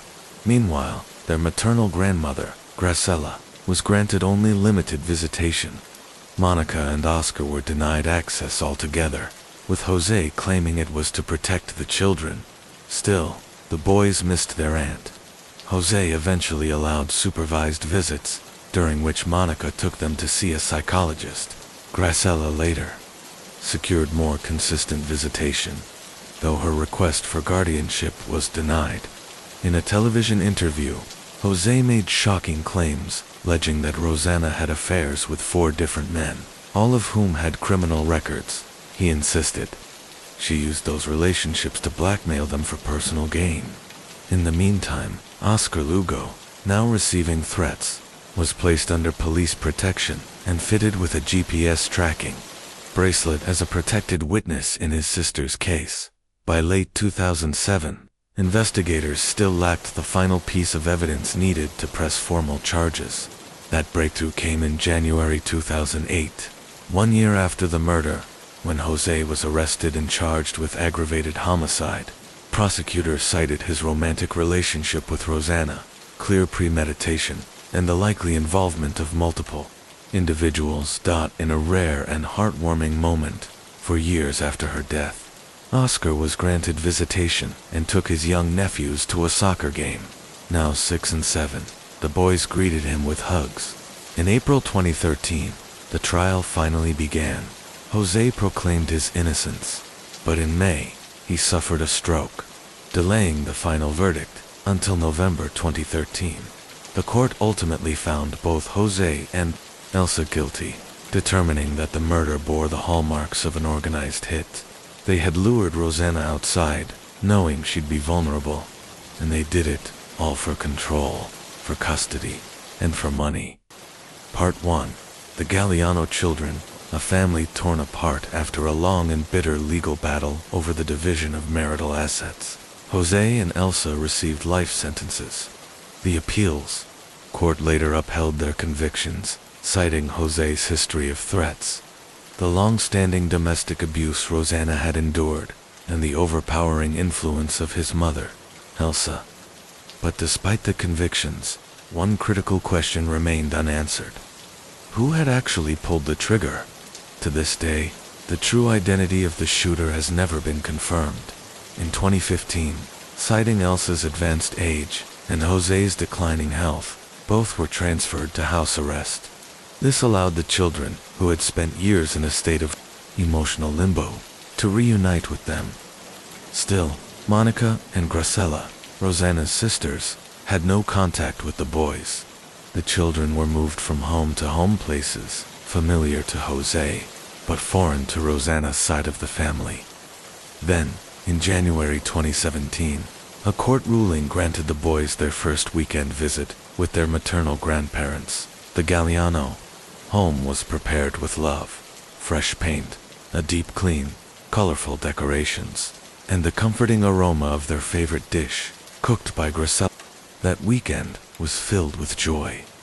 The boys played soccer, laughed over video games, and even requested to sleep beside their grandmother, something they hadn't done in over 2 years. But tragedy wasn't finished with this family. On November 24, 2018, Jose suffered another stroke and passed away. The boys attended his funeral, visibly shaken and uncertain about their future. At the service, they confided in their Aunt Monica, who offered only reassurance and love. She promised to support whatever choice they made. The boys decided they wanted to live with her. Monica had to confront Elsa to deliver the news, never an easy task. But as always, she put the boys' needs first. Her focus was simple: to give them stability and peace. In March 2019, the older boy, Yono, decided not to switch schools. He wanted to stay near his friends and finish his final years in familiar He returned to live with his grandmother, Elsa. Meanwhile, Monica pursued custody of Nahan, the younger sibling. Things appeared to settle, briefly until tragedy struck. Again in November 2019, at 87 years old, Elsa was hospitalized and passed away on November 30th. 1 month later, Monica was officially granted custody of Nahan by the end of that year. Jono had moved in with one of his late grandmother's close friends. Both boys continued to receive therapy. The psychological scars were deep, especially for Jono, who struggled with depression. Their psychologists later remarked on the immense emotional weight these children had carried: murder, trials, loss, betrayal, and constant instability. In March 2020, another blow came when Jono's housemate died. He sought refuge once again with Monica and stayed with her until October. By 18, Geronimo Jono had rented his own small apartment and began living independently, supported by income from inherited properties. Monica began legal proceedings to protect those assets, fearful they could be taken away. Nahan, with strong emotional support and therapy, remains stable. He continued counseling as needed. This chapter of the Galliano family saga shows not only the devastating ripple effects of domestic violence and manipulation, but also the quiet resilience of those left behind. Part 2. Ana Rapina, A Search. For love ends in tragedy. Hello friends, and welcome back to the channel. Today we're taking a look at a disturbing case that begins with romance and ends in heartbreak and deception. The case of Anna Alexa Rapina. Anna was a warm, energetic young woman from Chelyabinsk, Russia. Her friends described her as funny, adventurous, and endlessly kind. She loved cats, rock music, and traveling, and she dreamed of finding lasting love, settling down, and starting a family. In 2016, after a 7-year relationship ended in heartbreak, Anna didn't give up. She turned to online dating in hopes of finding someone who shared her values and dreams. That's when she met William Hargrove, a 26-year-old from Oregon, USA. William was a bouncer and part-time mechanic, but what caught Anna's attention was his fascination with Russian culture and the way he adored her. He sent her flowers. He made time for her despite the time zones. He seemed thoughtful, charming, and kind. Their bond grew quickly. They connected over their love for music, humor, and late-night conversations. After months of online dating, they decided it was time to meet in person. In December 2016, Anna booked a flight to the US to spend Christmas with William, but there was a hiccup. She accidentally flew to Portland, Maine, instead of Portland, Oregon. Still, she didn't let it ruin the trip. She corrected the mistake and made her way across the country. When she finally arrived, William was there to meet her. For the next 10 days, they shared a magical holiday sightseeing, snowball fights, cozy fires, and ringing in the new year with a kiss. He introduced her to his friends. She felt like this might truly be her fairy tale ending. Then, William proposed using his grandmother's emerald ring. Anna said yes, but what she didn't know was that William was already living a double life. Behind Anna's back, William had been romantically involved with Michelle Chavez, his 33-year-old landlady. Michelle was married and had 2 children, but that didn't stop her from engaging in a year-long affair with William. When Anna visited, she unknowingly entered the very home of William's other lover. Michelle didn't confront her. She stayed quiet, perhaps, believing that Anna was just a passing fling. But when Michelle saw the engagement ring, the reality hit. William wasn't just flirting, he was serious, and things were about to spiral into something far darker. Anna returned to Russia, blissfully unaware of the storm brewing behind her. She was making wedding plans while William was making decisions that would end in tragedy. After William's new fiancée posted a photo of her engagement ring on Facebook, the post was surfaced by social media algorithms, landing squarely on Michelle's feed. What enraged Michelle wasn't just the engagement itself, but what she discovered next. Michelle had once believed she and William were building a life together. She had even taken off her own wedding ring and given it to William as a sign of her commitment, planning to leave her husband for him. But now, to her horror, she realized that the ring William had given Anna, his new fiancée, was the very same one. Michelle's recycled wedding band. She confronted him immediately. William tried to diffuse her fury, telling Michelle that Anna meant nothing to him. He swore he would call off the engagement. That was March 1st, 2017. But while William was making promises to Michelle, Anna had quit her job and packed her bag's wedding dress, included, believing she was about to start a new life with the man she loved. Anna's mother, Yelena, had voiced concerns about how quickly things were moving. She was wary of William, a man her daughter barely knew. But Anna was headstrong and believed love was enough. When Anna paid an unexpected visit to Michelle's home, it quickly became clear that her intentions weren't social. Tensions flared. Michelle, realizing the situation, demanded that William find another place to live. She would not allow him and Anna to stay under her roof. William complied, renting an apartment for himself and Anna, but he continued seeing Michelle behind Anna's back, sneaking out for a secret rendezvous, and promising Michelle that Anna was just a phase. Growing anxious, Michelle took matters into her own hands. She reached out to Anna via Facebook, revealing her ongoing relationship with William. Anna confronted William, but he dismissed it as nothing more than jealousy. Still believing in him, Anna ignored Michelle's warnings. She and William set their wedding date for March 23rd and planned a beach ceremony. Anna wore the dress she had brought from Russia, but the officiant never showed. After waiting for hours, they returned home, deciding to try again in April, that same day. Surveillance footage captured the couple at a McDonald's drive-thru. Anna still in her wedding dress, sitting in the passenger seat. William told her the officiant had fallen ill. It was a lie. Behind the scenes, Michelle was losing patience. On April 15th, she gave William a chilling ultimatum: choose her or Anna.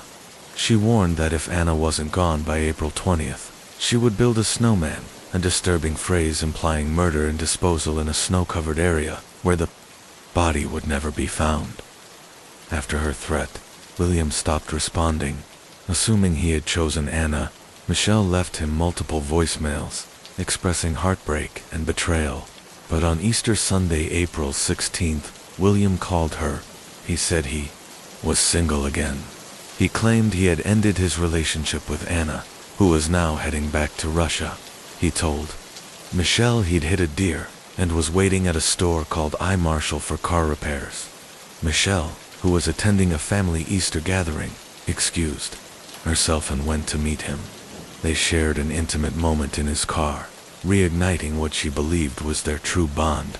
But the very next day, April 17th, a woman's body was discovered in a forest clearing. She had no identification, and since she'd only been in the state for a month, authorities had no immediate way to identify her. The crime scene lacked a weapon, but was scattered with trash. Among the debris, detectives noticed a clear plastic bag containing a KFC receipt, an empty Pepsi cup, and a chicken wrapper. That KFC receipt would prove critical. It listed a time, date, and debit card number, tracing back to a man named Kevin Thomas. Kevin was William's best friend, and as it turned out, had also been getting to know Anna. He told investigators about a tradition he shared with William. They ate lunch at KFC every Friday. The receipt matched a purchase from the week before. In his interview, Kevin revealed more. William had recently borrowed his shotgun, claiming he needed some time alone in the woods, but William never returned the gun. Kevin's statement turned the focus sharply onto William and Michelle. After Anna's death, William's behavior grew increasingly erratic. He withdrew money from Anna's bank account to settle personal debts. Surveillance footage showed him buying cigars and Star Wars Lego sets. He told Kevin he was coping through reckless spending. But there was more. William started researching time travel. He even contacted strangers on WhatsApp, offering his soul in exchange for the chance to go back in time, specifically to April 16th. the day of Anna's death. On that same day, William had been seen crying in a store employee's arms, saying his girlfriend had just broken up with him. He had moved back in with Michelle, but police were closing in. When questioned, William claimed he had been driving with Michelle on April 16th. He denied any romantic relationship with Anna, insisting they had only gone on 2 dates and that he had ended things in mid-March, after she posted about their engagement on Facebook, which allegedly caused problems with Michelle. As for the trash found near the body, William admitted it was his, but insisted it was unrelated. Investigators, however, weren't buying it. Lieutenant Chris Defett increased the pressure by informing William that his garbage had been discovered near the body of a murdered woman. William feigned shock and heartbreak. 2 days after Anna's body was found in April 19th, William Hargrove was arrested and charged with her murder. Michelle was also questioned. At first, she stuck to a carefully rehearsed alibi, claiming she and William had spent the day together. But later, she changed her story, admitting she had lied. She now claimed William never picked her up that day, and they never went on a drive. He had simply never shown up. When police finally informed Michelle that William Hargrove was in custody for murder, her response was surprisingly calm. She simply said, "Okay." The investigator pressed her on the lack of visible emotion. Eventually, Michelle broke down in tears and admitted her initial reaction was due to shock. In June 2018, William Hargrove was formally indicted on charges of murder, identity theft, and 2 counts of theft. His trial began in October 2019. Prosecutors pursued the maximum sentence for each charge, while William's defense team argued for leniency, insisting he was innocent and that Melissa, a former lover, was the real perpetrator. But the prosecution built a compelling case. Evidence showed William was entangled in a love triangle and under pressure from Anna to make a decision. Cell phone data placed him at the remote logging road at 4:30 p.m. on the day Anna was killed. The murder weapon, a shotgun, was found in his vehicle with only his fingerprints on it, though William denied any involvement. Surveillance footage showed him withdrawing cash with Anna's bank card, using her money to shop and pay off his car insurance. Prosecutors argued that William had driven Anna to the forest, lured her out of the car, and executed her with the shotgun, all because he couldn't choose between the 2 women in his life. The defense countered with a bold claim. It was Melissa who had killed Anna. They pointed to a strange message. Melissa had sent threatening to build a snowman with Anna, cryptic statement they framed as ominous. Her cell phone was found near the logging road. Even more damning, Anna's phone was later discovered in Melissa's home. Yet Melissa, who was never charged, took the stand as a prosecution witness. She testified that she worked nights as a cab driver and was in an open marriage with an Oregon State University instructor. She had met William at a bar and eventually rented him a room in her home. When Anna entered the picture, Melissa said she wasn't jealous, at least at first. But on her second visit to William and Anna's home, she noticed Anna wearing her wedding ring, and that changed everything. Although Melissa admitted she gave William an ultimatum, she denied ever wanting harm to come to Anna. She claimed the snowman comment was a bizarre but harmless family joke. As for her phone being at the forest, she said William had driven her there, and she didn't know why. William, she added, had given her Anna's phone the day before he was questioned, and she had simply held on to it for him. Melissa's testimony lasted 14 hours. She wasn't the only one. Around 70 individuals took the stand, including Anna's mother, William's best friend, his roommate, and members of Melissa's family. Throughout the trial, Melissa faced harsh judgment from her community in Oregon, where she was heavily scrutinized and publicly criticized. Michelle, too, was spiraling.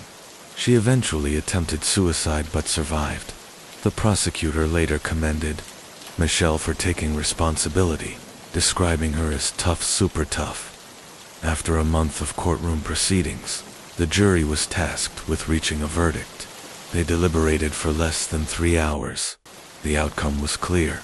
The defense had failed to prove Michelle's guilt in Anna's murder. There was no physical evidence tying her to the crime scene or weapon, and she had a solid alibi celebrating Easter at her mother's house with multiple witnesses to back her up. William, however, maintained his innocence even as the evidence stacked against him. Ultimately, he was convicted on all counts and sentenced to life in prison, with the possibility of parole in 25 years. Anna's attorney announced plans to appeal the verdict. Meanwhile, the jurors who had grown close over the course of the trial visited the remote logging trail to pay their respects, where Anna's life had been tragically cut short. Anna will be remembered as a brave young woman who left her home in Russia to pursue a new life in America. She was open-hearted, full of love, and deeply cherished by those who knew her. Her memory lives on through the people whose lives she touched. The prosecutor, Amy Motzgar, closed the trial with a solemn statement of justice served out Jenna Oakley and the murder of Rhonda Oakley, a love that turned lethal. Before the tragedy unfolded, tension had already been brewing in the Oakley household. Philip and Rhonda's relationship had once been the target of family concern, mainly due to their significant age difference. Philip's relatives had opposed the relationship, urging him to break it off, which led to frequent family disputes. Perhaps it was this past experience that shaped Philip's strict opposition when his teenage daughter Jenna began dating Kenneth, Naya, young man 5 years her senior. Philip was adamant Kenneth was too old for Jenna, and the relationship had to end. He even threatened to involve the police if Kenneth continued seeing her. In an effort to regain control, Philip and Rhonda implemented strict rules in their home. They confiscated Jenna's phone and computer, hoping to sever her contact with Kenneth. But the pressure only deepened the divide between them, feeling trapped. Jenna eventually promised her parents she would end the relationship, but it was a lie, one that led to secret meetings with Kenneth and mounting resentment toward her family. The home became a battleground, and Jenna's once close bond with her parents crumbled into deep-seated hatred. September 1st, 2016, a day that shattered a family. At around 4 p.m., Jenna's younger brother David returned home from school. As he entered the kitchen, he was alarmed by the sound of the family's 3 dogs barking wildly in the basement. Curious and concerned, he made his way downstairs, and what he found would haunt him forever. There, lying motionless on the floor, was his mother, Rhonda Oakley. Panicked and overwhelmed, David ran from the house, eventually reaching a neighbor's home to call for help. Emergency responders rushed to the scene, but it was too late. Rhonda was pronounced dead. Deep lacerations to her neck made it immediately clear this was no accident. She had been brutally attacked at first. Police considered the possibility of a robbery gone wrong, but nothing in the home appeared disturbed. Nothing had been stolen. It was a targeted act of violence. Then, more troubling details began to surface. Rhonda's car was missing. A trash can in the kitchen contained vomit, possibly from one of the suspects. And one of the kitchen's large meat cleavers, normally stored in plain view, was gone. Missing daughter.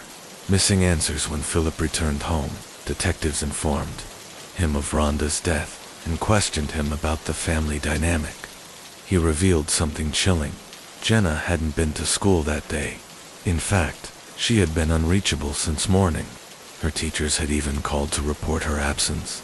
The immediate concern was that Jenna might have been kidnapped, possibly by whoever killed Rhonda. But as detectives pressed further, Philip shared his growing suspicion that Jenna and Kenneth may have continued their relationship in secret. He also revealed that he had previously threatened Kenneth and believed the couple might have orchestrated something terrible to be together. Investigators began tracking Kenneth and discovered that he had flown from Indiana to Lexington, Kentucky in the early morning hours of August 31st, just 1 day before the murder.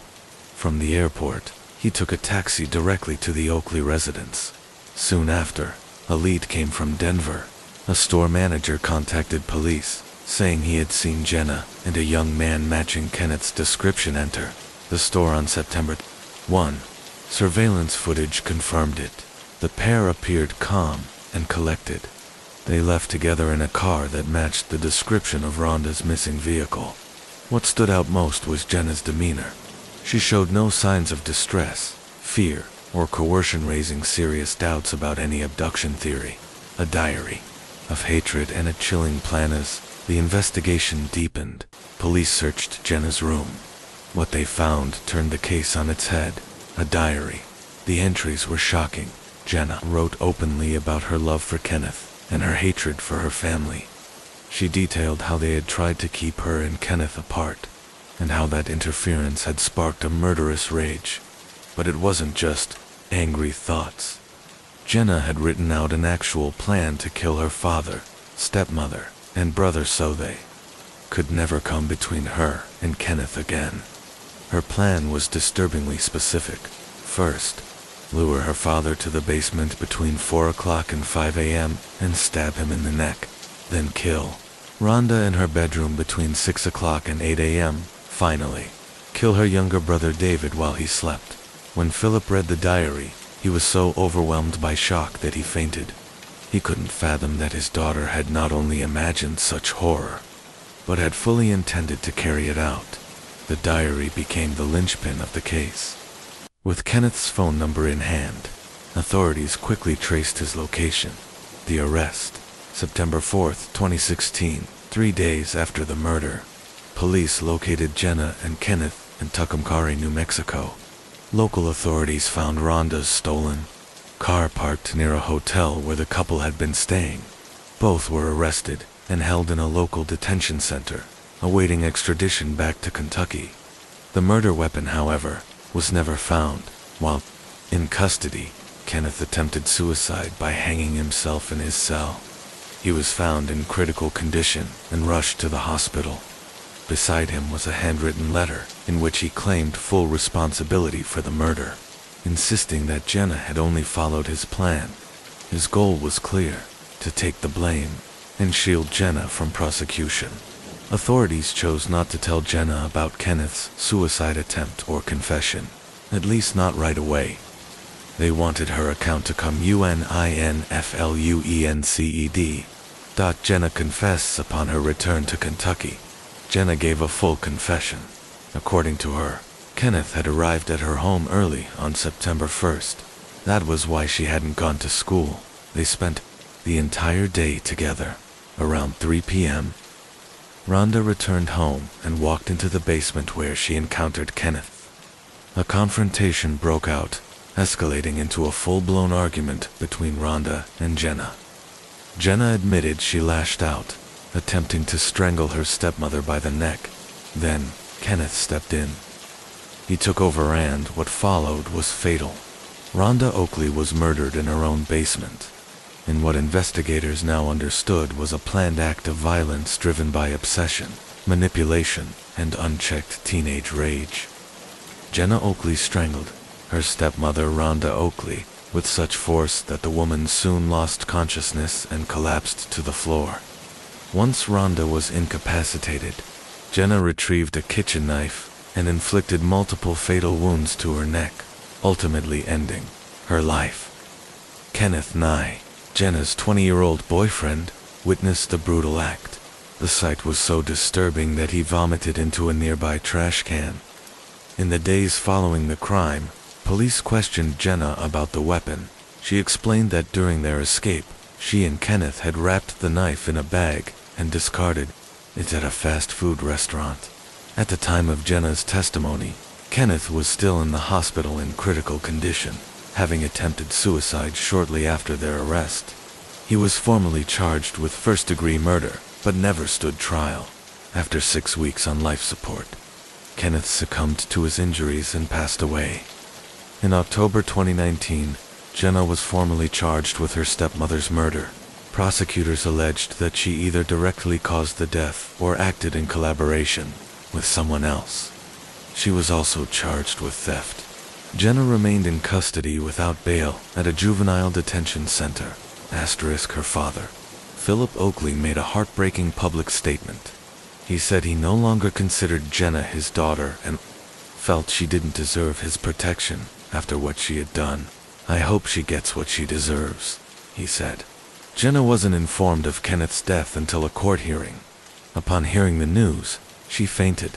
When she regained consciousness, she broke down, screaming, crying, and struggling to calm herself.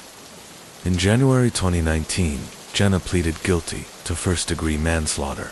At her sentencing hearing the following month, she expressed deep remorse for her actions, apologizing for the pain, anger, and disappointment she had caused. Philip Oakley reacted with disappointment upon hearing about the plea deal. He believed the system had failed to prevent his wife's death, claiming there had been clear warning signs that Jenna was in serious trouble, but no one acted. "People always say, 'Call the police,'" Philip said. "Well, we did, and still this happened." During sentencing, defense mitigation specialist Susan Hooper provided context for Jenna's violent outburst. She argued that Jenna had endured a childhood filled with abuse, neglect, and deprivation of basic human rights. The court heard that Jenna had never previously shown violent tendencies and was respected by both her teachers and peers. Despite this, no members of Jenna's family were present at the hearing. Her father refused to participate. Her biological mother never appeared in court, not even once to follow her daughter's legal proceedings. This was considered unusual, even in the most difficult cases. Susan Hooper had spent months compiling a psychological and historical profile of Jenna. She reviewed records from Child Protective Services, schools, and medical institutions in Indiana and Kentucky. She also interviewed Jenna's former caregivers, neighbors, teachers, counselors, and her older half-sister, who provided some of the most revealing testimony. According to her sister, Jenna had never experienced a stable or safe home. After her parents' divorce, Jenna's mother, Christ, began working at a local Indiana prison. There, she started a romantic relationship with an inmate. She eventually bailed him out and allowed him to move into the home where Jenna, just 3 years old at the time, and her brother lived. What followed was chaos. The man stole from the family, brought other women into the home, and exposed the children to dangerous conditions. A concerned neighbor eventually contacted Child Protective Services, reporting that the home was infested with rats and that the children were often left alone for long periods. When a social worker visited, Jenna's mother initially refused entry. When she was finally let inside, she found a nightmare: rotting food, garbage stacked high, rat droppings, and human waste throughout the home. The kitchen was overrun with dirty dishes, and insects, cockroaches, and fleas were everywhere. The children had unrestricted access to medication and other dangerous items. It was a health hazard, not a home. Eventually, Jenna and her brother were relocated to live with their father Philip in Kentucky. But the trauma didn't end there. According to the defense, Jenna was forced to sleep in a filthy basement, and the environment remained unstable. The prosecution disputed this, presenting evidence that Philip did everything he could to provide a safe and supportive home. Prosecutor Richie Borms argued that if abuse or neglect had occurred, someone, neighbors, friends would have reported it again. He also questioned whether the defense had fully acknowledged Jenna's relationship with Kenneth, a man significantly older than her, whom her parents strongly disapproved of. The defense claimed Kenneth was the only person who had ever truly shown Jenna compassion. In her eyes, he had filled the emotional void left by years of parental absence and mistreatment. Losing him devastated her. Defense attorney Anthony Lee Tanner presented expert literature and psychological analyses to support their case. He explained how Jenna's early trauma had stunted her emotional development and damaged her ability to form healthy relationships. He believed Jenna had never truly known parental love, which led her to cling to Kenneth in unhealthy ways. Jenna read a letter aloud in court. expressing profound regret for her actions and apologizing to both Rhonda's family and her own. She told the judge she was no longer the person who had committed the crime. That girl, she said, no longer existed. When Philip Oakley took the stand, the atmosphere turned heavy. Both he and Jenna looked visibly shaken as he stepped forward. He looked his daughter in the eye and asked the question everyone wanted answered. Why? He reminded her that, as her father, he had treated her with respect, that Rhonda had loved her like a daughter, that they had taken her in and tried to give her a better life. He acknowledged that she had been difficult, that he and Rhonda had even considered sending her to a special institution to help her get back on track. But nothing could have prepared him for this. And then Philip spoke about Kenneth, a man he believed had preyed on his daughter. Philip Oakley stood before the courtroom, his voice trembling as he described how Kenneth had taken advantage of his underage daughter. When he discovered that Jenna and Kenneth were still in contact, despite being strictly forbidden, he took immediate action.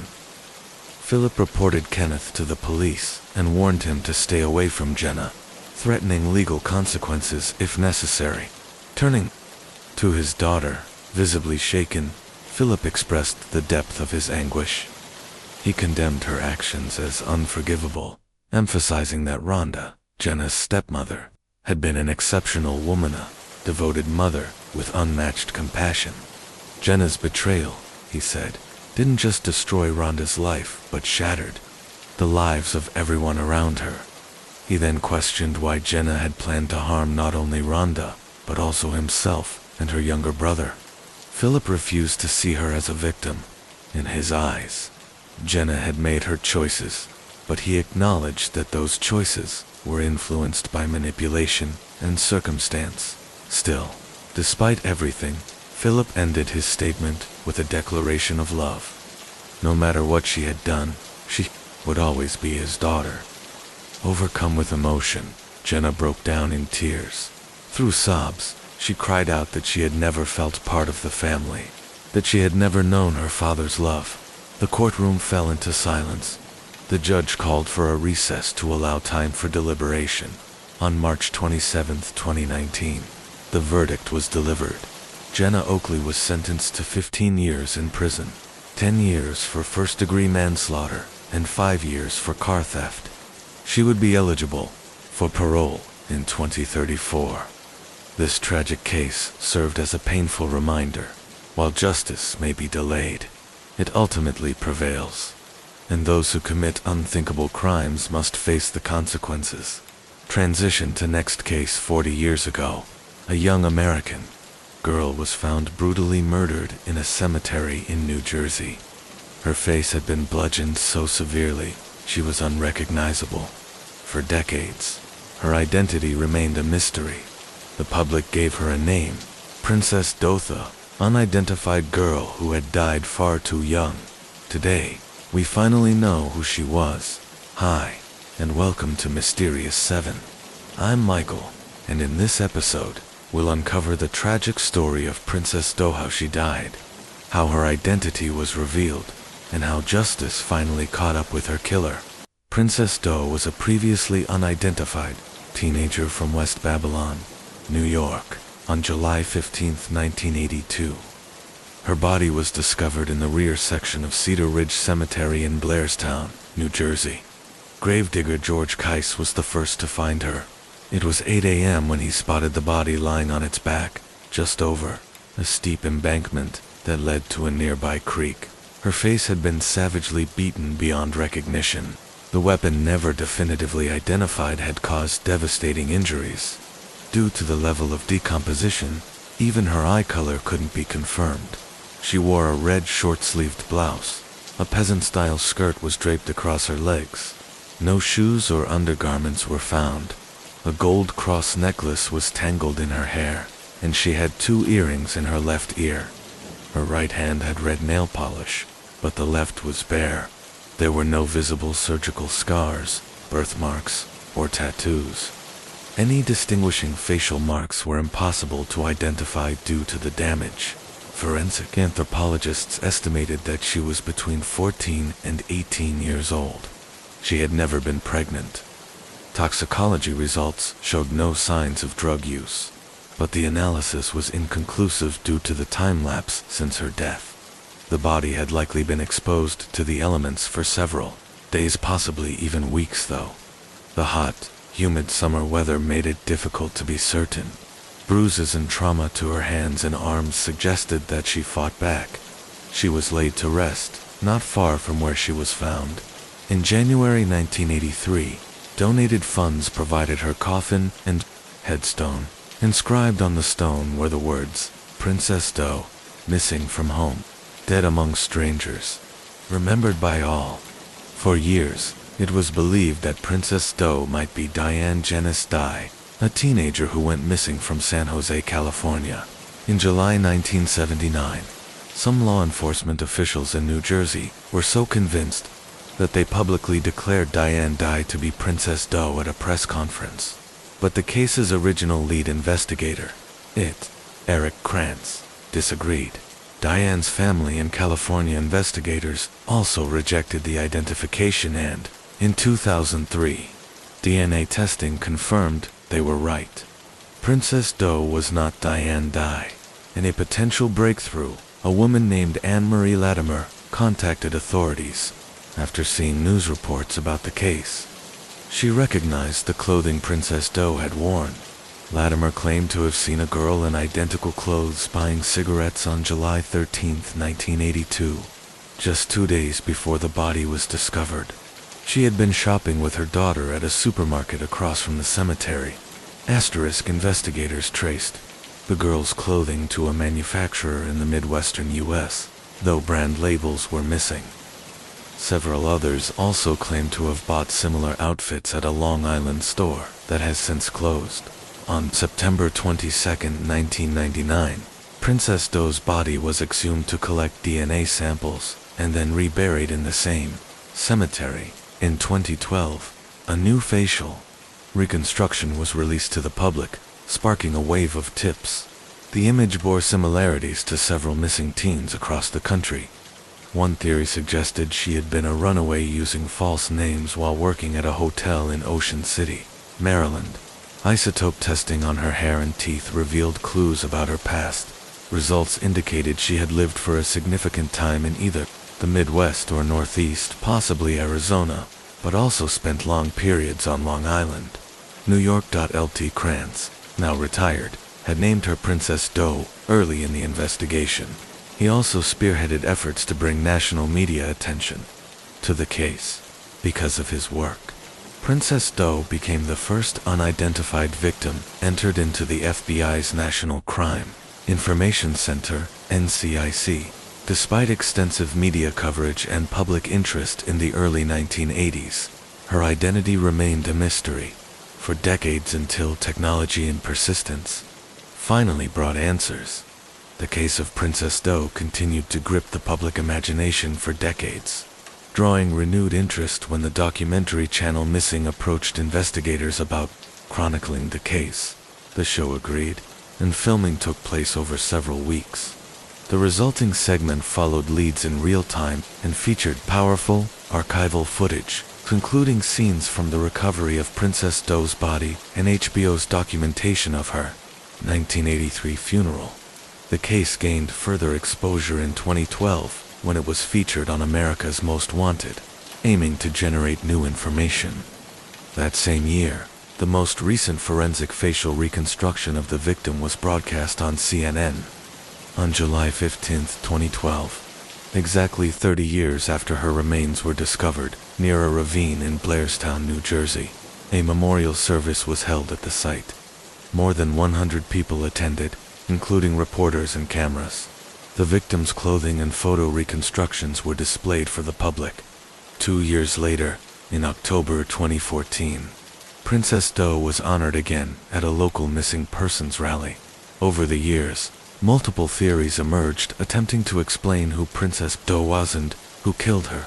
Theories and suspects: mistaken identity, Diane Dye.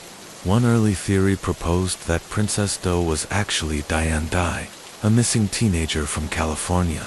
However, this has since been definitively ruled out. John Reese, a convicted killer. Another theory suggested she was murdered by John Reese, a man convicted of killing a woman in nearby Belvedere, New Jersey.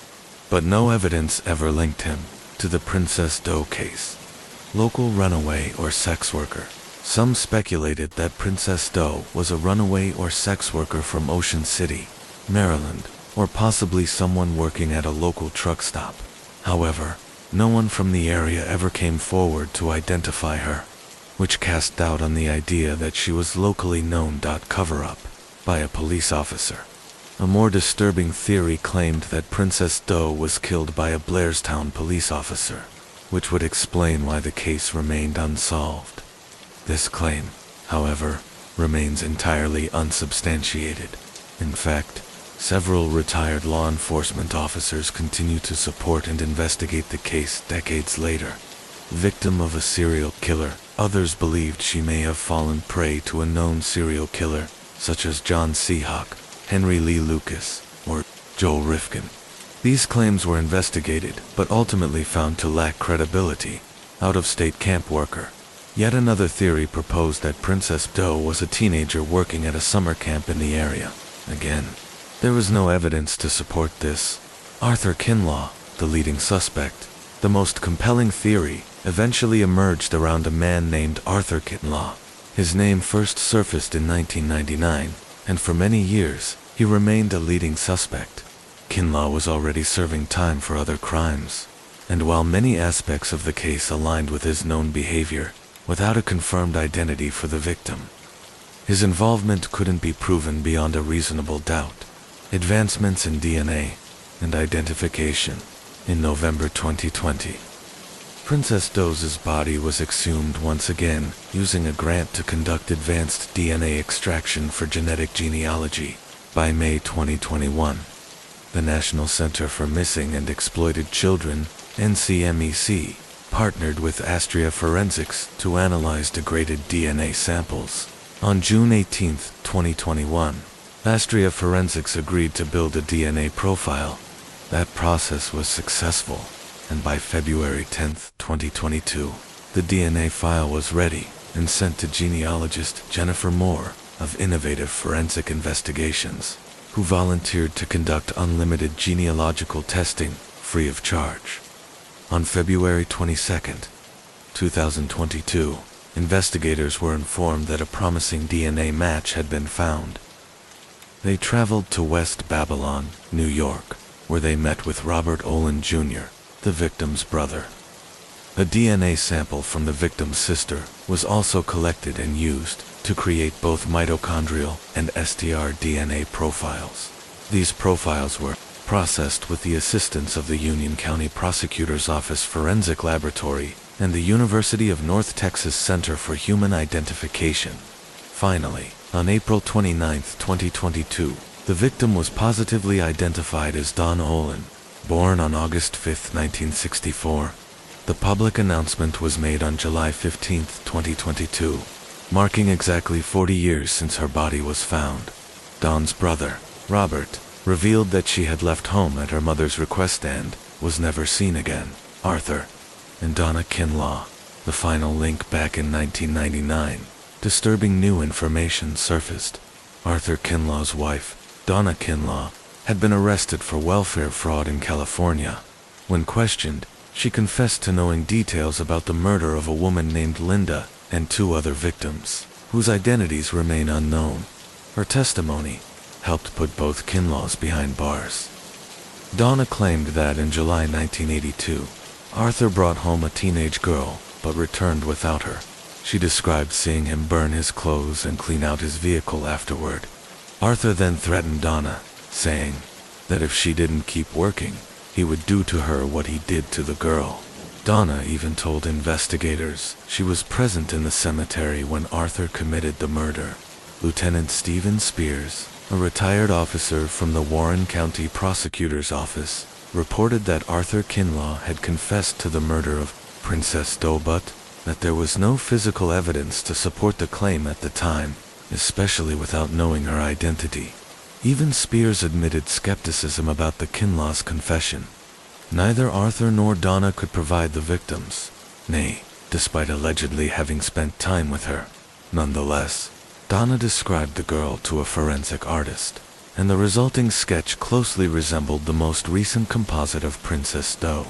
With the victim now identified as Don Olin, Arthur Kinlaw was re-evaluated as a suspect in light of the newly uncovered evidence.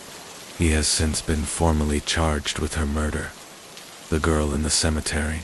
Unmasking Princess Doe Connequot High School in Bohemia, New York. That's where she once walked the halls. She lived with her mother and sister, but that life, fractured by conflict, didn't last. According to her brother, her mother threw her out. She disappeared from the family home, and weeks later, her body was found in a New Jersey cemetery, stripped not only of life, but of identity. For more than 40 years, the girl buried in Cedar Ridge Cemetery was known only as Princess Doe, but while her name remained a mystery, her suspected killer was no secret. Back in 1999, Newsday ran a chilling interview with Donna Linda, wife of Arthur Kinlaw, a convicted pimp serving time for the murders of multiple women across Long Island. Donna told both the newspaper and police that in the summer of 1982, her husband brought home a young woman around 18 years old to their house in Central Islip. She described how he later left the house with the girl and came back alone. He looked rattled. A few weeks later, Donna read in the paper that police in Blairstown, New Jersey, had found the body of a girl in a cemetery. The description matched the teen who had stayed in her home.